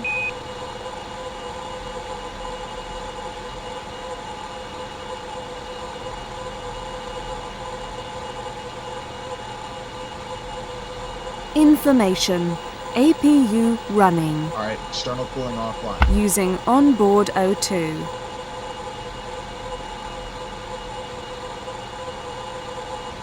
Alright, we're ready for ascent. So we'll use ETO. Radiator as desired. That's open. Hover and retro doors are open. And autopilot as desired. Okay, so we'll do attitude hold pitch.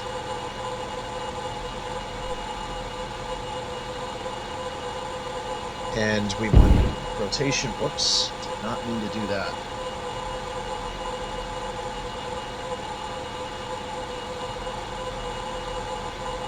Got the joystick ready. So we're going to take off heading of 35 degrees and get into orbit here. Information. APU running. So we want to maneuver until the apoapsis altitude is 30. But before that, we'll use our hover thrust to reach a apoapsis of 5 kilometers. All right, engaging autopilot.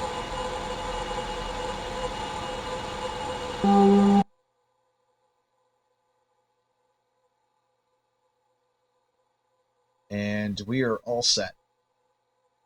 In 3, 2, 1, now. Liftoff.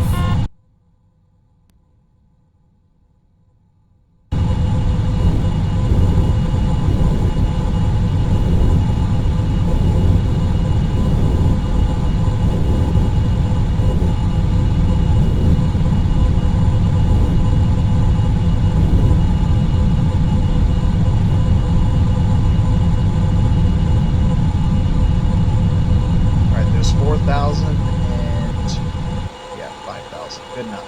Cut off. We can come off the attitude, hold right here. We'll slew over to 35 degrees. And I'm anticipating it's going to be about 30 seconds or so to get into orbit. So then we're about 15 seconds from the apoapsis time. What autopilot is enabled? Oh, that's my joystick here. It's a little bit too sensitive. Alright, 15 seconds before apoapsis, we will go ahead and fire the engines to get into orbit.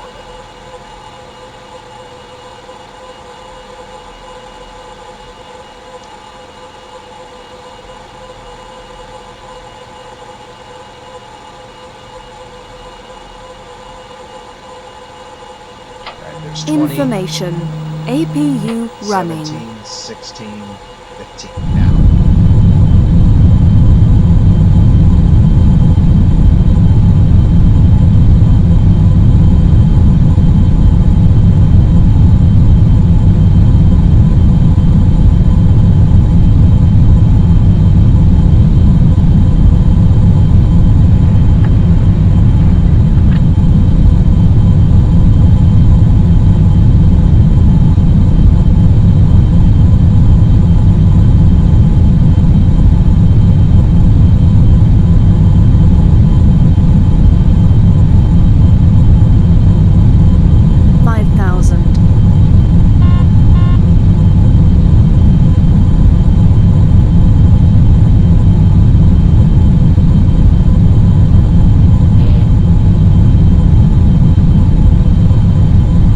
Information. APU running. Alright, we'll put the gear up now. Gear up. And there goes the base towards the horizon. Gear up and locked.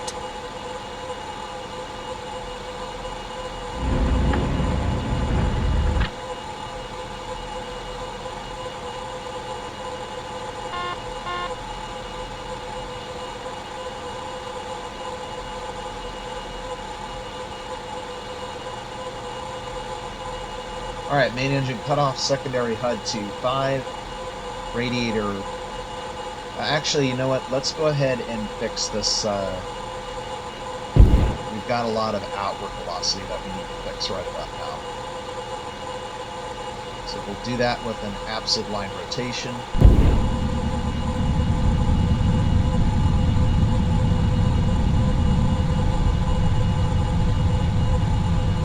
Right there, that's good.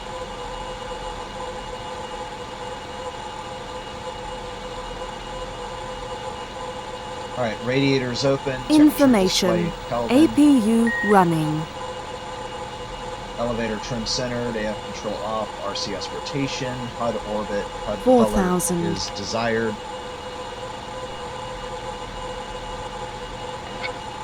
Activate programmed autopilot. APU power down.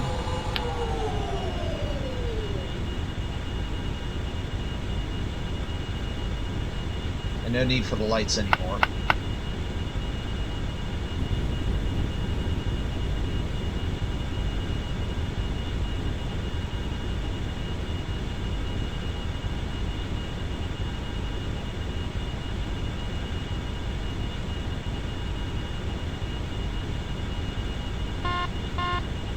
And we're stable. Cancel autopilot.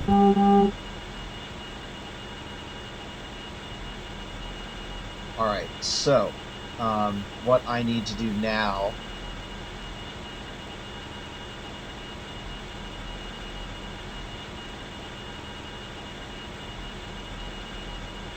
is get the final data here. So final speed, let's see, we're descending, so we should round down. So 913 for V2.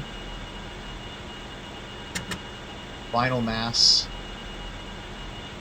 35125 means we used about 1,046 and we were budgeting 1105, so far so good.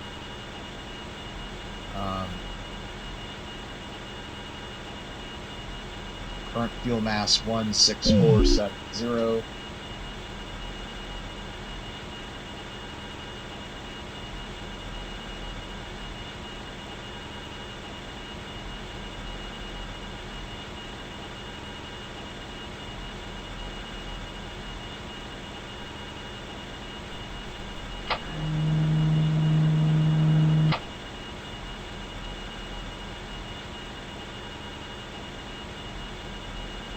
Alright, so now we need to figure out if we need to do a plane change. So let's go to TransX here, and the answer is a big yes. Let's do align planes. Do ELS 33.14 273.2. That's actually not that bad. A 12-degree plane change is not much.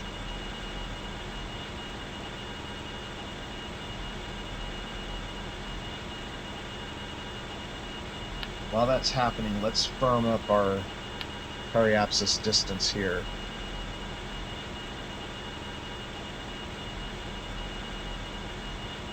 So we'll get orbit, looks like about 754.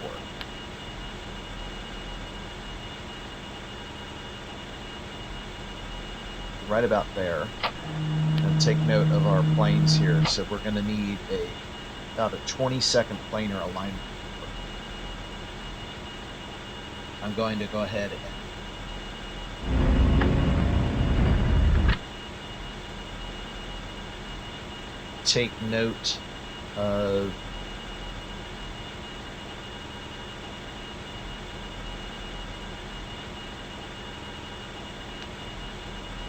rather planar maneuver. Alright, so it's not really that bad. 187 meters per second. That is a lot smaller than the previous one, which was closer to 500 to 600. So we actually lucked out there significantly. So we'll go ahead and skip forward to, let's see, is it going to be the plane change first, or... Yeah, plane change will be first, and then we'll do circularization. Alright, skipping forward. Alright, we've got 2 minutes to go. We're at a descending node. We're lowering our, and I do mean lowering, our inclination. So we burn orbit normal plus.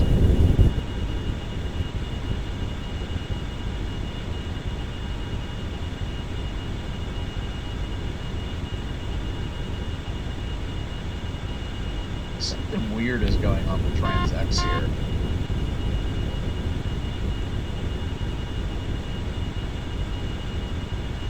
I think it's the view that I've got.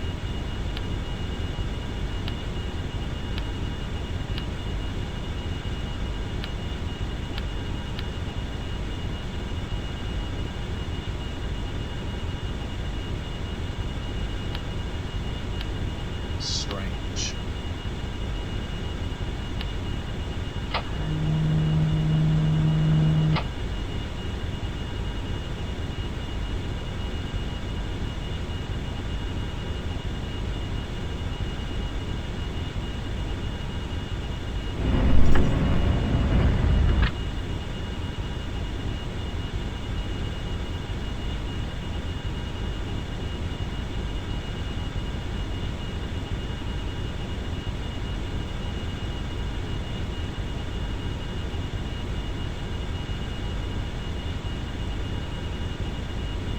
Alright, we're expecting to maneuver about 5 seconds before. Just get my numbers here. I have 35119. Alright, and here we go. 3, 2, 1, 0, -1, -2.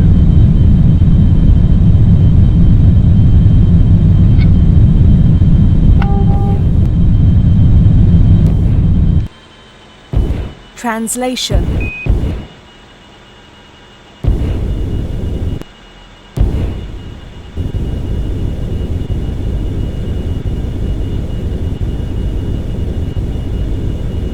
Rotation.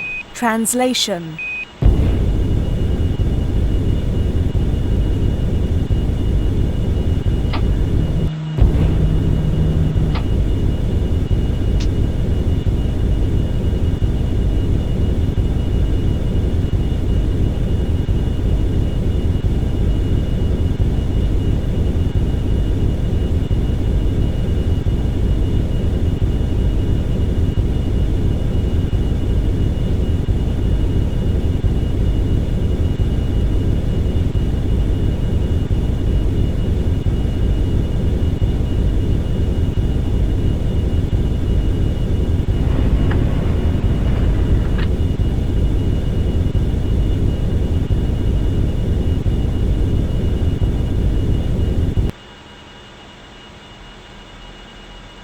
Rotation. I need to learn to not overburn.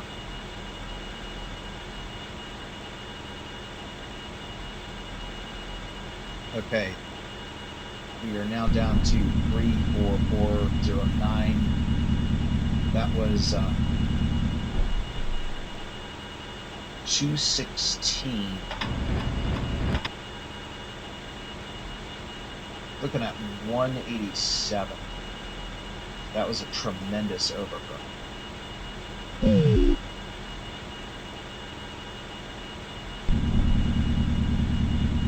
So the next thing we need to do is figure out when to eject. So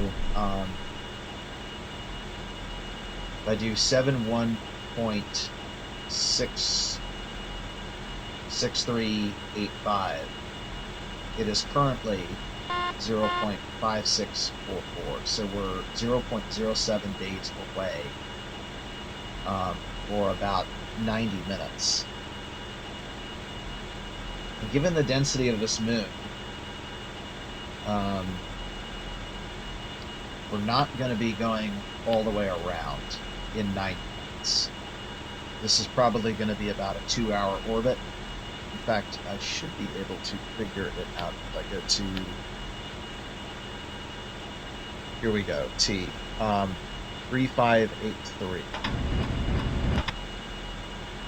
No, 5383. Divide by 3600. Okay, so it's exactly 90 minutes.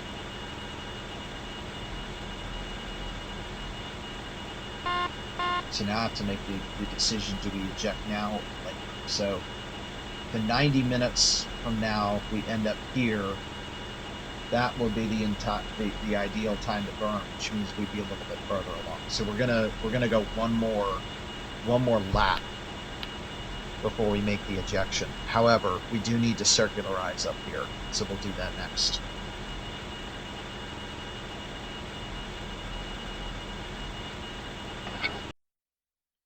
And that right there is our target, Dwarf Moon 1 in the rings.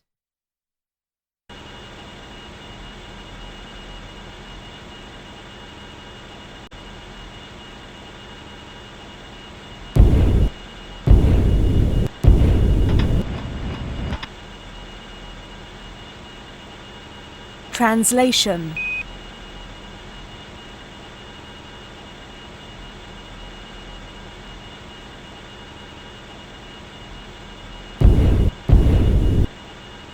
Rotation. Translation. Rotation.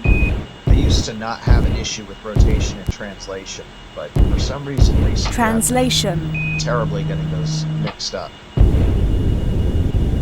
Not paying attention to what I have selected. Let's raise it to 20.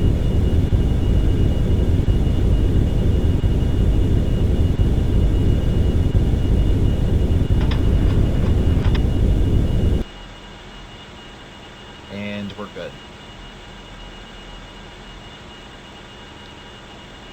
I can also go to align planes. Let's firm our orbit up when we get to this descending node.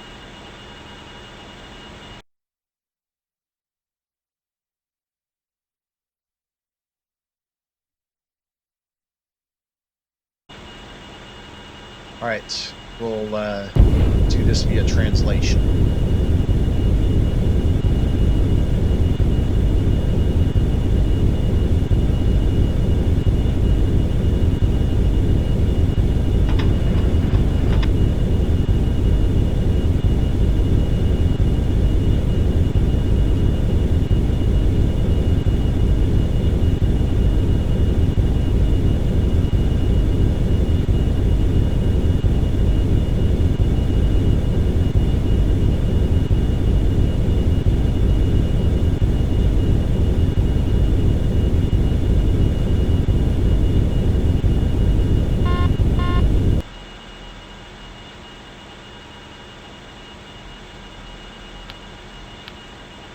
And then the very last thing to do is to readjust our periapsis distance. We're now up to, looks like 765.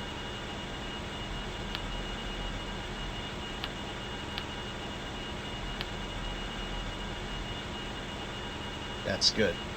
All right, we'll monitor, but I think we're good until the ejection. Let's see, it's forecasting 667 meters per second. I was calculating 652, so that's not too far off.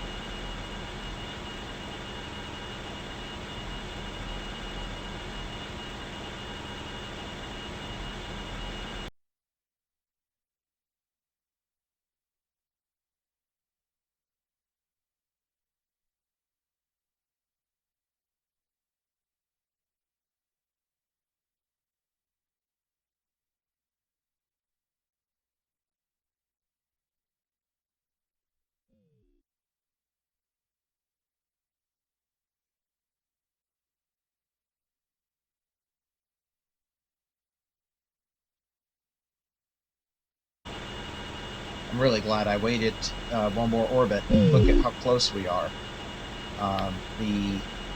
We're scheduled to do the ejection at, I think, 6385, and it's 6336 right now, and we're almost there, so that's perfect. So we start in 2 minutes. Don't think that there's any other prep work we need to do other than just simply getting our numbers. We'll turn prograde. There's no outward velocity that we got to worry about. Taking care of the plane change with the relative inclination change. So we'll go ahead and 15805, 34358 for the fuel. V1 is 878.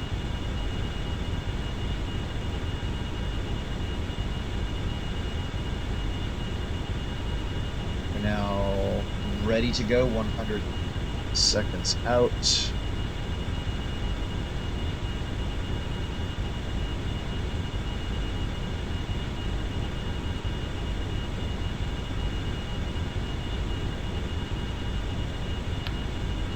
And everything is set.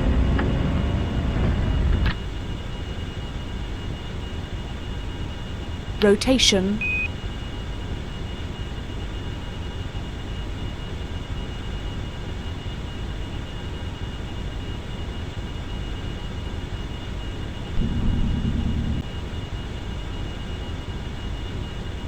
All right, we're all set up.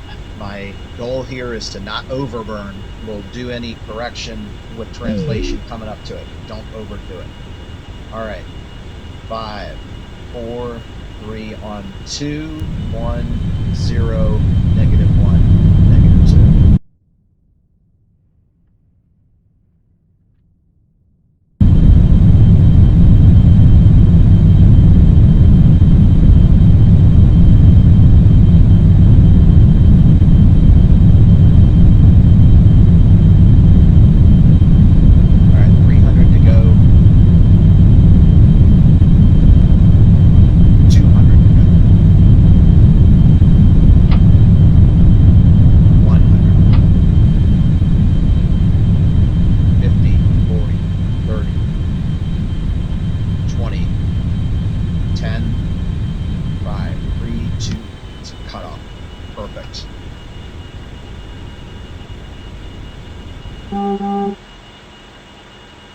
V2, 1546.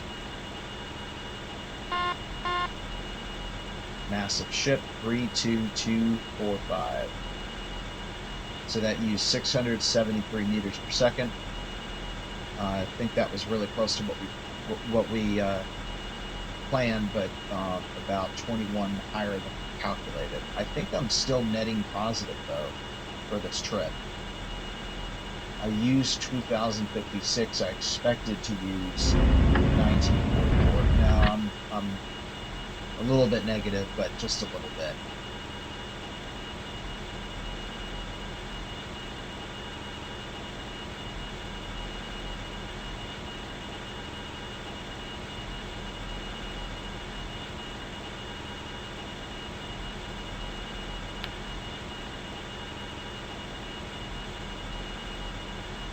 This keeps being a little bit off.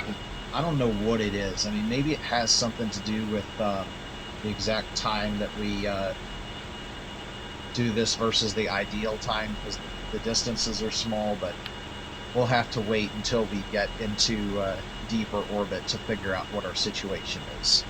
And we'll have to also run a vis viva equation to stop as if we would be landing on a base, because this moon has basically no gravity.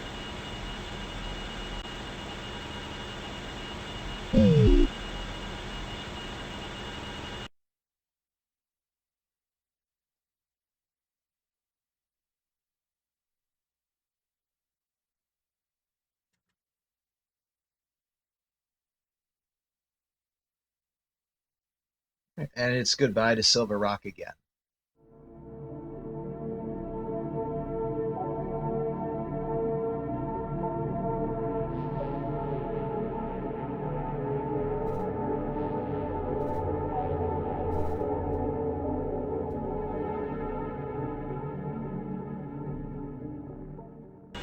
Alright, while we're drifting, I just want to check a few things here. So, according to what I have in calculations, we need, make sure I'm reading this right. Yeah, we need 10,403 kilograms to finish this mission. We have 1,300, or no, 13,693.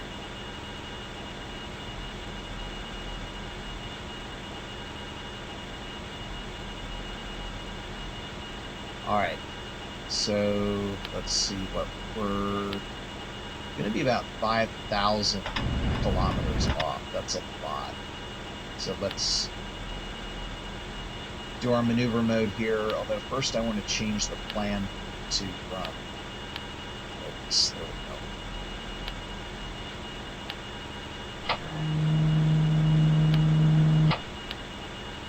Alright, let's just start adjusting stuff and see what we can do here.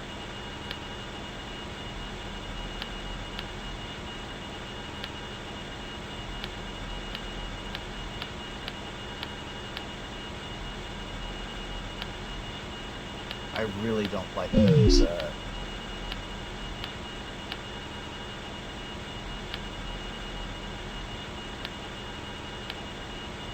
numbers we're getting.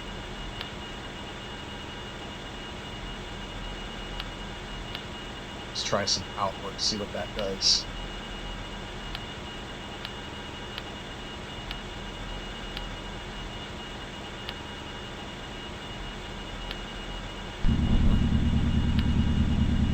I'm really surprised at this. It's going to be a large maneuver.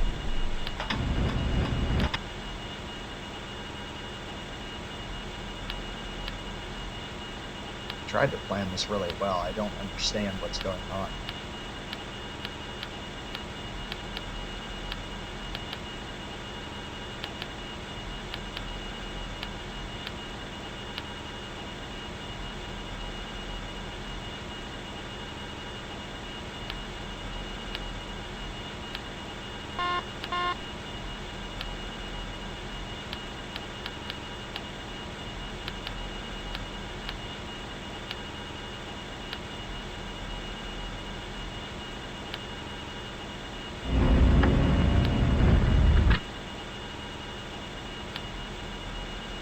Alright, that's 16 kilometers. That's close enough for a bullseye, so we're going to add a row here, 295 meter per second, mid-course correction. I really need to figure out why this is happening. Where are we? Medium Thalassa orbit. Yes.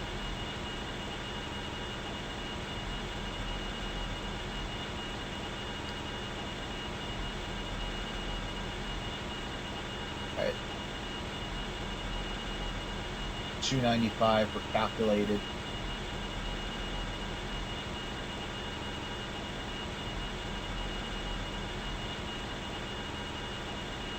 So just like that, our velocity needs are now 11,119.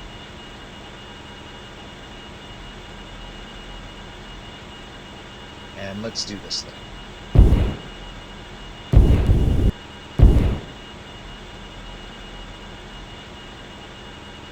The current mass of fuel is 13693. Mass of the ship 32244. V1 2792.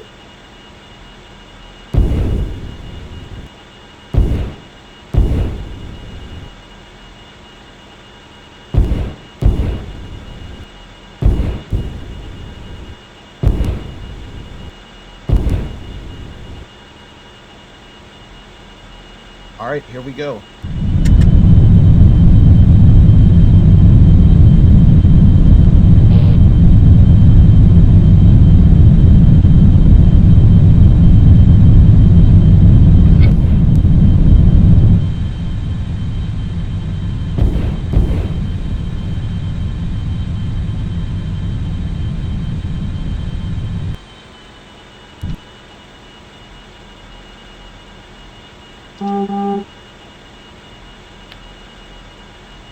V2 2714.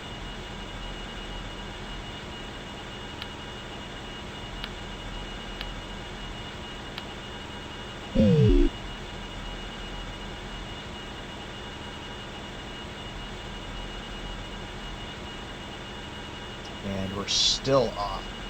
Alright, let's see. I think we're going to have to fix this one with translation in real time.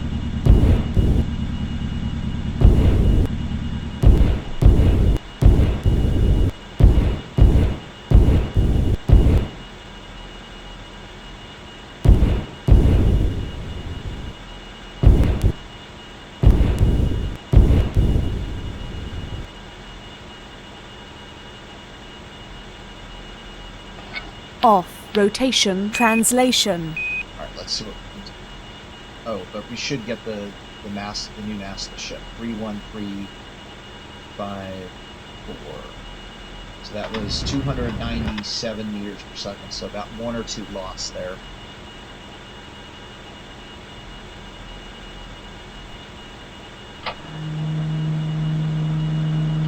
And I want to try and get this as low as we possibly can.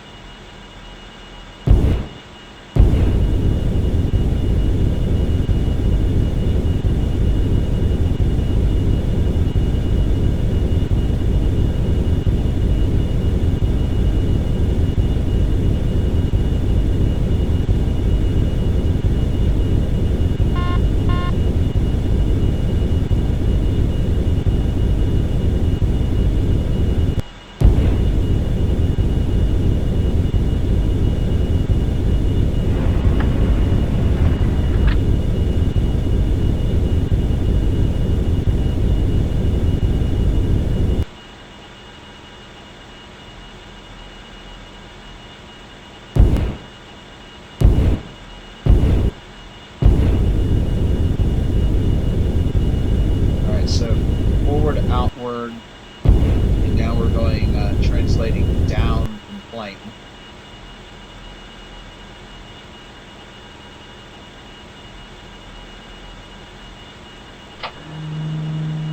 And this is unstable to the point where we might as well not do anything until we're a little bit further along.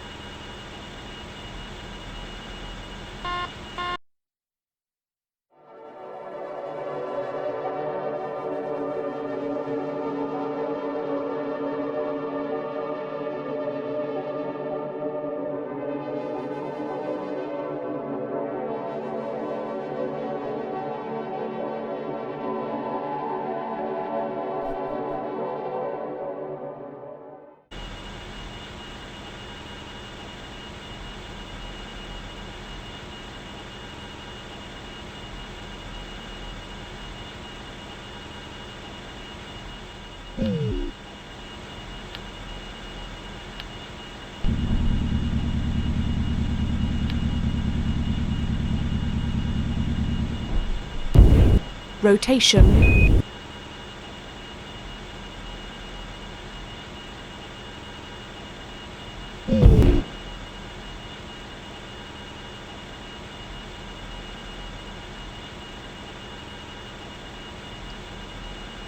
Alright, MCC 261 meters per second. Got 12, 8, 11 in the tank. Current mass 31198, 314665.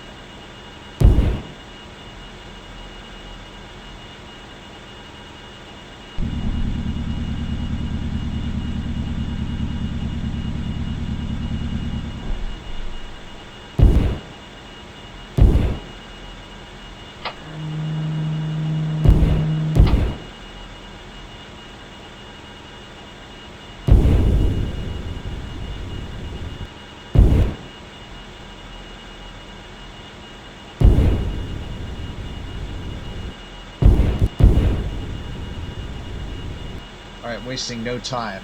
Actually, 4680 for V1. It's moving quick.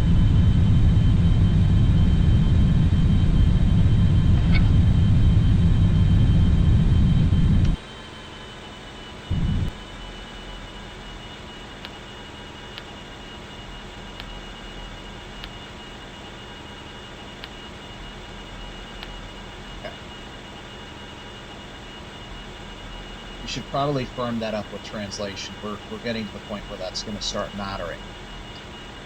4715 for B2 doesn't really mean much because the gravitational gradient's really strong right now. Final mass 31013 kilograms. So that took 63 meters per second. That makes sense because I saw an overburn for that too. 12628 up in the tank. Alright, so let's see how we're doing now. Planned 2300, used 2415.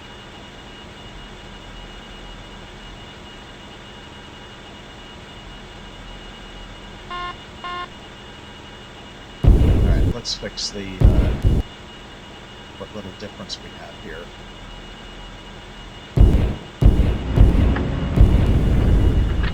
This is a tiny, tiny moon. It's only a few kilometers across. Translation.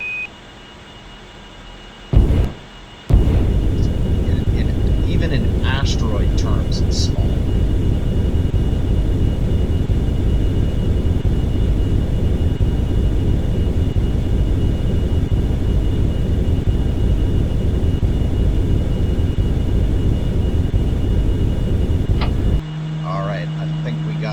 Solution now. Yes, we do.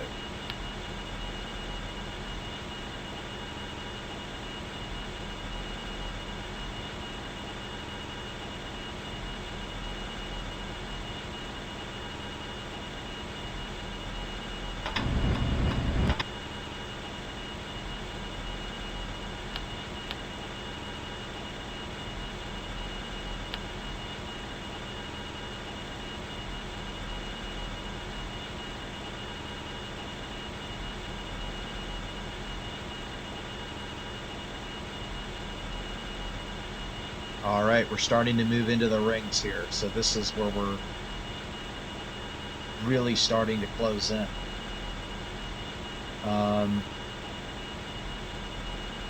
We should probably, again, Rotation.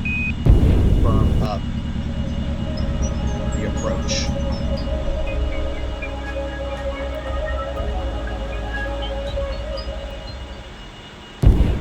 Well, actually, 4.5.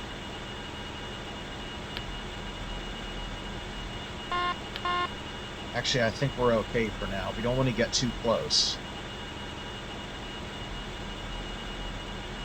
So let's target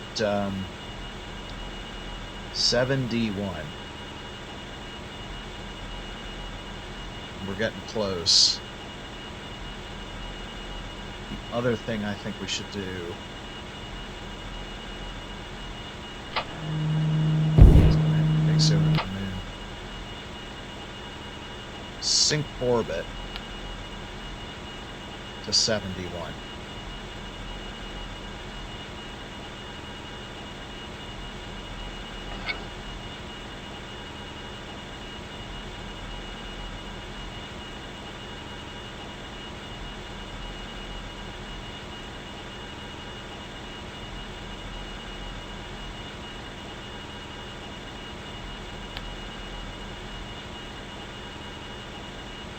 So we're going to have to kill about 2 kilometers per second. I think that was more than... Oh wait, no, this is reading my current, yeah, relative velocity. Okay, not what it's actually going to be.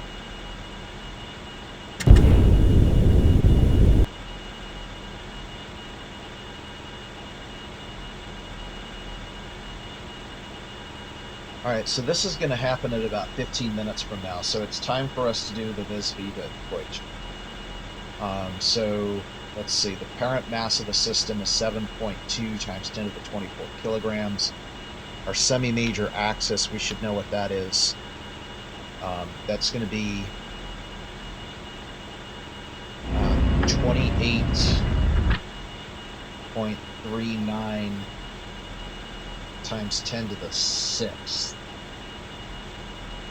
And our radius is going to come from 71, 16.03 e to the 6.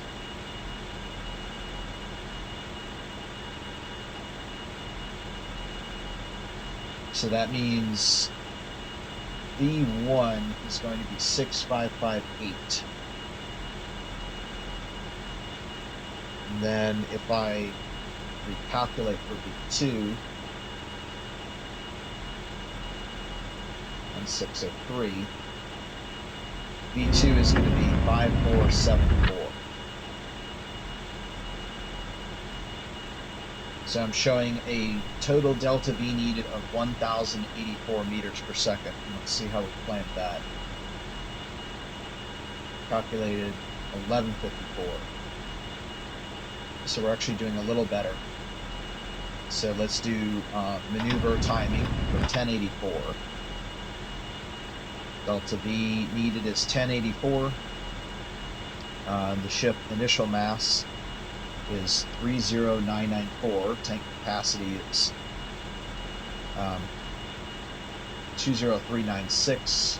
ISP doesn't change, that's 1087. Engine force, I always get this wrong. Need to make sure we actually get the true number here. 604.6.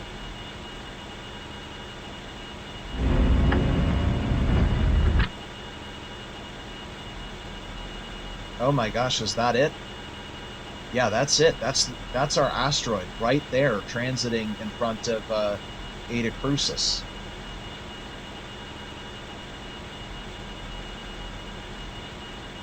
So it's going to be a 55-second burn, so we need to start about 27.5 seconds before. But we also need our raw distance measurement. So 1084, ship initial mass 3094, 20396. ISP is 1087 and 605,000. So we're exactly 30 kilometers, interestingly enough, away from the object is what we break. Don't need to show transx right now because it will never show us the encounter phase because of the weak gravity of this thing. We can see it and it's still less than 1% of the gravity.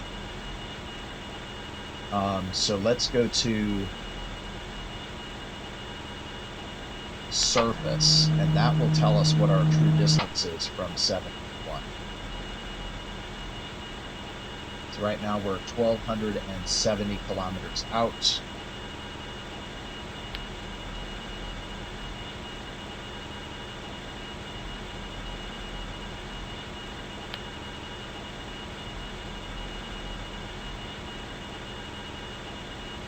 Transx is still showing 4622. It doesn't show us as impacting, but the radius of the body is 5 kilometers. That's how big it is. So then we want to add another 5 kilometers onto that for safety factor.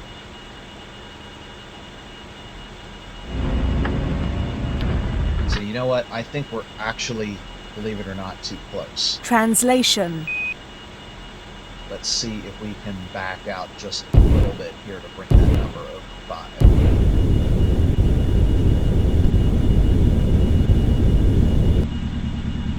What is it? 5. So that's the size. 5,070 meters in radius. So it's about 10 kilometers long is the size of the asteroid. Comparable with a borough of New York City. Alright, I think we're safe now. But we definitely do not want to miss this burn, because there are some ways that you could classify this maneuver as a suicide maneuver. So, definitely don't want to get it wrong. So we break 35 kilometers out. And really, even then, we should still add in a factor of safety. So we should do 40 kilometers out of this lake.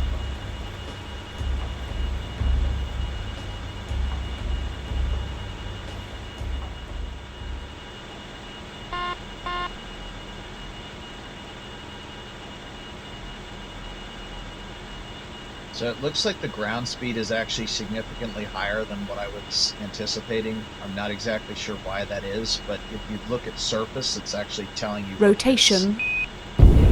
So that's right now showing up as about 1927. So if that's the case, then we need to break 95 kilometers out. So with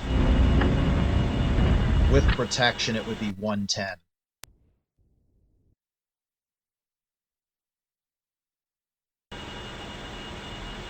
This is definitely one that is not to be screwed up.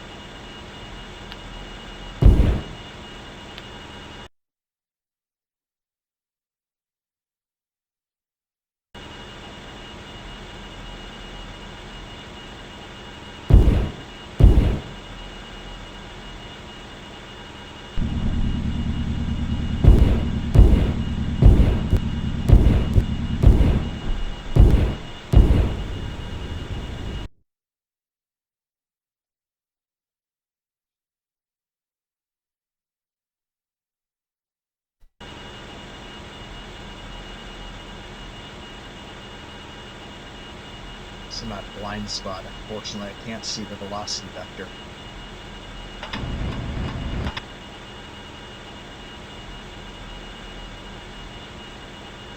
Yeah, it looks like it's going to be 1900. Okay, so the break distance is 110 kilometers for safety then.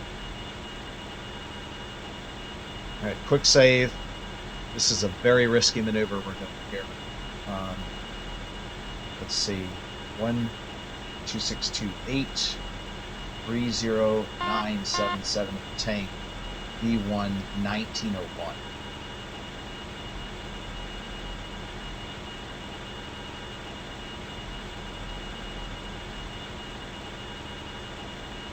So the goal here is to match orbits. We should see the two orbits on the plot there sync up.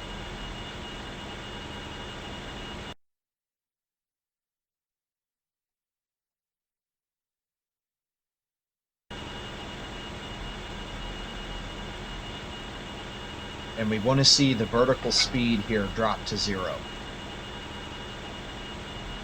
If we don't see it do that, it means we're still moving towards it.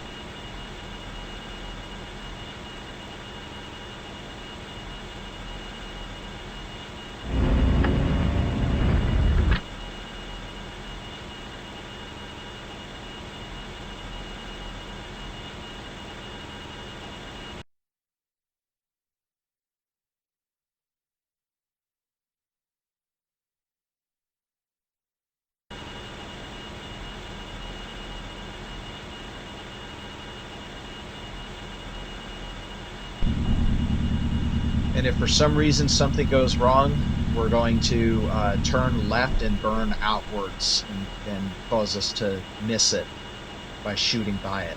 It looks like we're going to scoot just on the inside edge of this thing, but it's kind of hard to tell.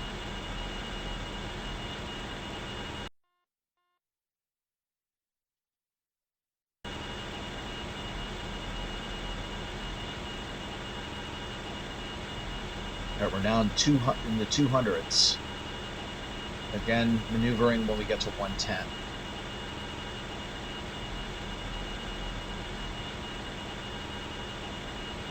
Might be able to switch this over to 7D1 this way. Yeah, okay, so it says that the missed distance is actually, it's going to be 0. Wow, okay. All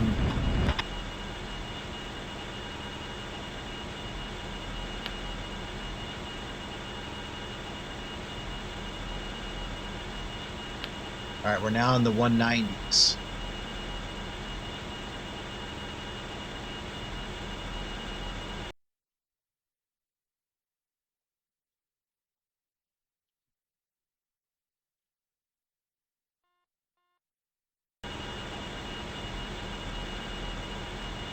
That moon is getting very big very fast. We're in the 150s. 140s. 130s. 120s. All right, here we go. 110.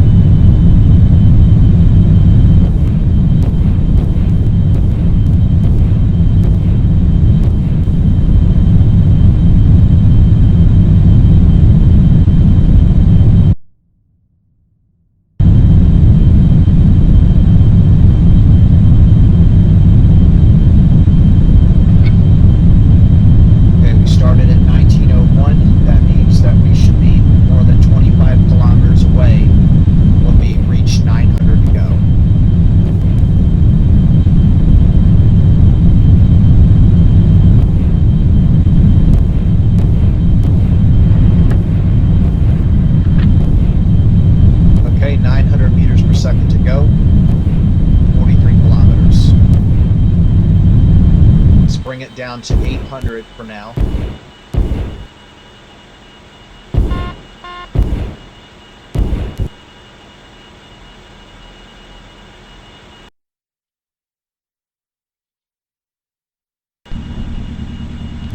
All right, now we'll kill off the rest of the speed.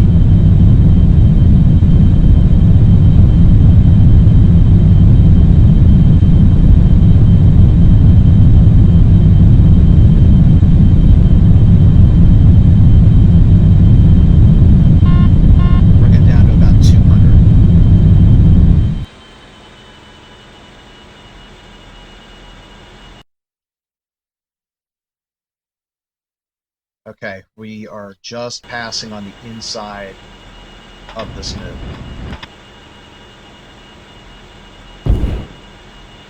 Yeah, this is one of the riskiest maneuvers in spaceflight right here.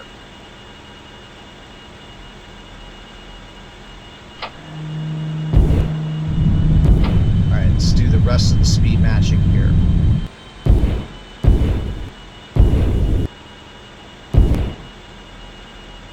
So at this point, we should be able to configure for 7D1 orbit HUD right here.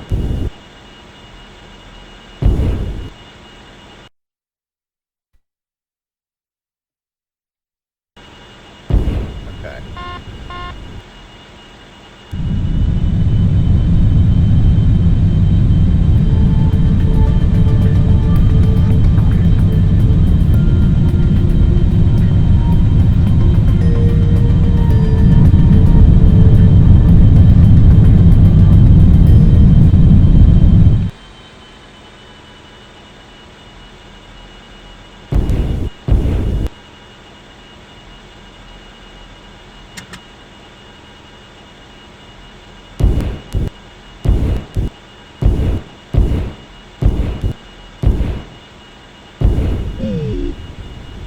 now we'll go to approach the surface.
All right, we got about 3 minutes until landing, so at this point we're going to turn retrograde. APU on. 5,000. Gear down. APU offline. Gear down.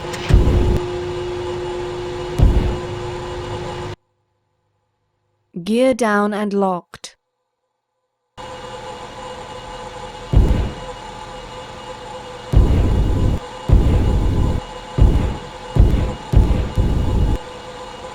Four thousand.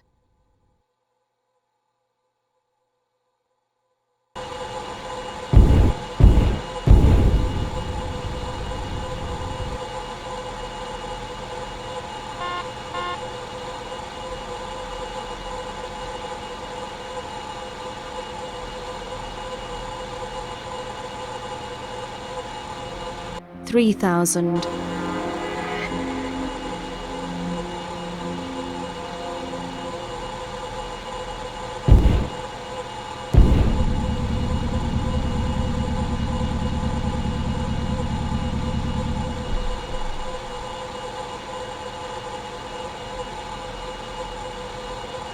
Information. APU running. 2,000.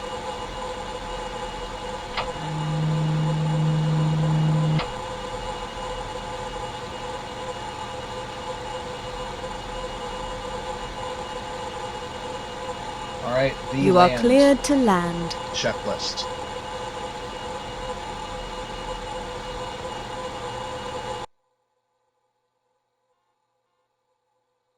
RCS mode is desired. APU on, gear down, hover and retro doors 1,000. 900.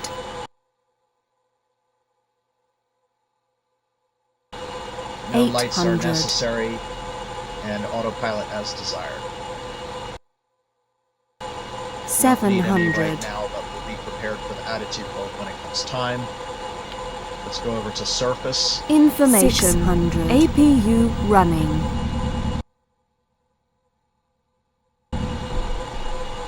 500.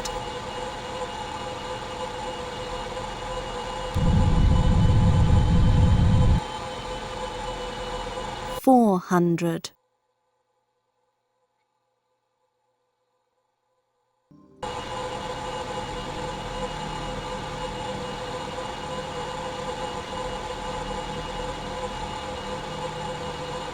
300.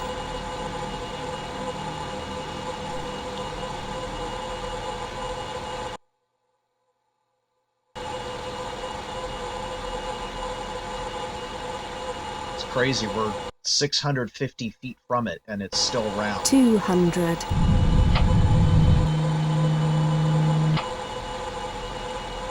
Alright, let's do attitude hold. Information. APU running.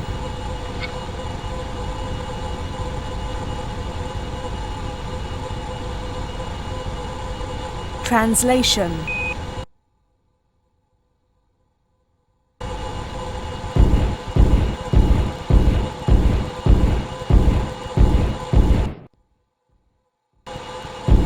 Right. 100. Let's go ahead and stop at this point and look at that orbit collapse. 75. Alright, yes, we have a shadow. 50. 40. 30. Isn't this incredible? I didn't even plan it for Thalassa to be directly front and center, but this is absolutely 20. ridiculous. Alright, slowing 15. to contact velocity.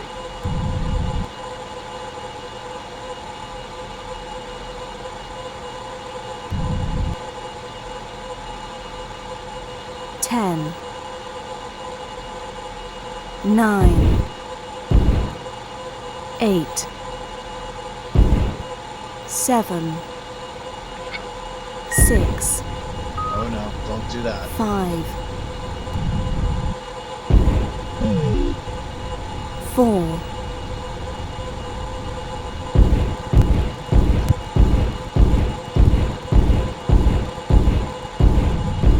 3.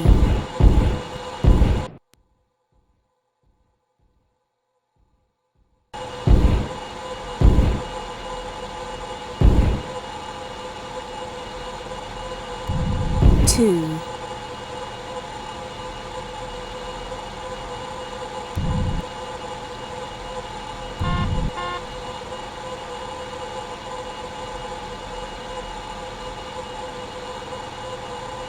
1.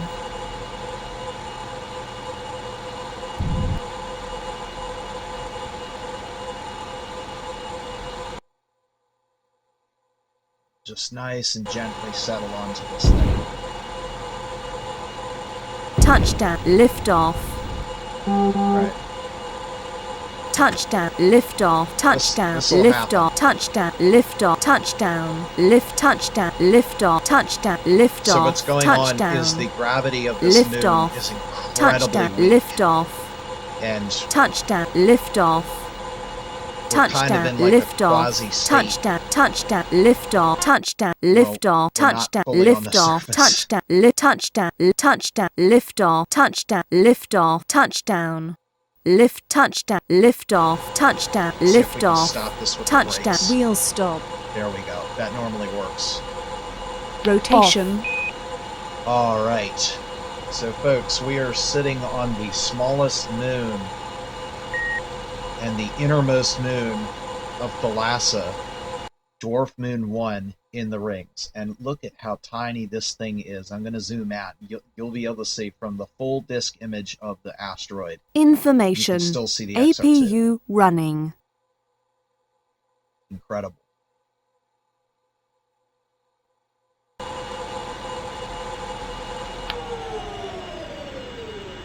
But you know what is not incredible? Our fuel. So V2 is 0, and current fuel is 25194. So we used about 60 of 100 that we had to land, but the problem is now the current mass of fuel in the ship is 6875. Make sure I get this right. 6875. And the initial mass on board the ship is, let's see, or initial mass of the ship, 25194 kilograms. So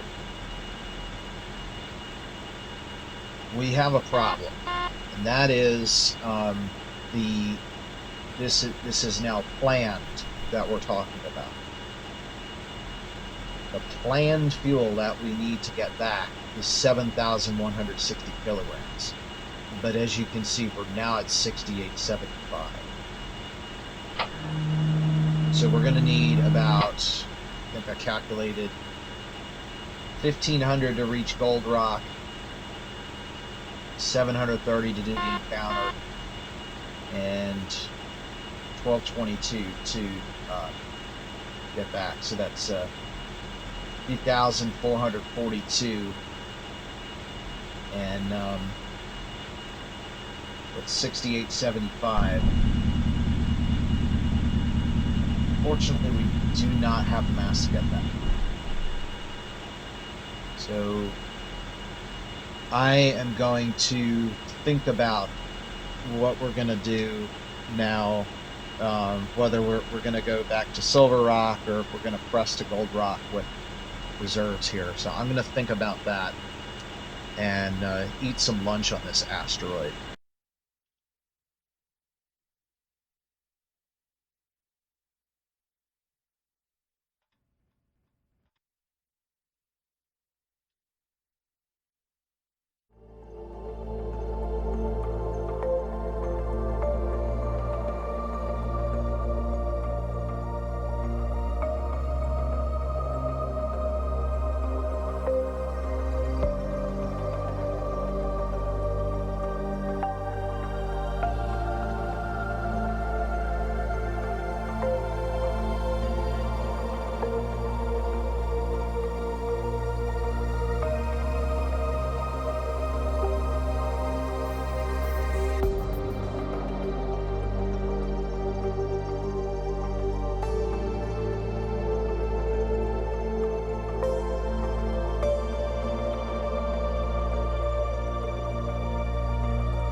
All right, I've made up my mind. So if we run the entire mission in reverse, that is back to Silver Rock, it's going to use 4,607 meters per second. I don't think it's going to take quite that much, but we have about 3,000 left in the tank. So, in other words, we need 50% more fuel than what it took to get here from Silver Rock. So that basically means that the only way, well, there's two ways this will work. One is we make it a little bit more fuel efficient coming back, a lot more fuel efficient. The other way is, if we run out of fuel, we'll be hopefully in orbit around Silver Rock. If we're too close, we won't make the attempt to land, and then phone Mom and get the mothership to come pick us up, which has basically infinite fuel. So it's not a terminal condition by any means. We're absolutely getting back. In fact, if I just decided that, hey, I don't want to fly this anymore, the mothership can come to where we are right here and pick us up. And heck, it would look almost as big as the asteroid. So, but this episode's been long enough, so I'm going to now split this into 2 episodes. So the next episode will be focused on getting back to Gold Rock. So we'll try to do Silver Rock, and then we'll go to Gold Rock. If we can't do that, then we'll have both ships meet up in orbit around Silver Rock, and then we'll do our next mission after that. I've been Dr. Aeronautics, and I will see everybody next time from the surface of asteroid D1. Bye-bye.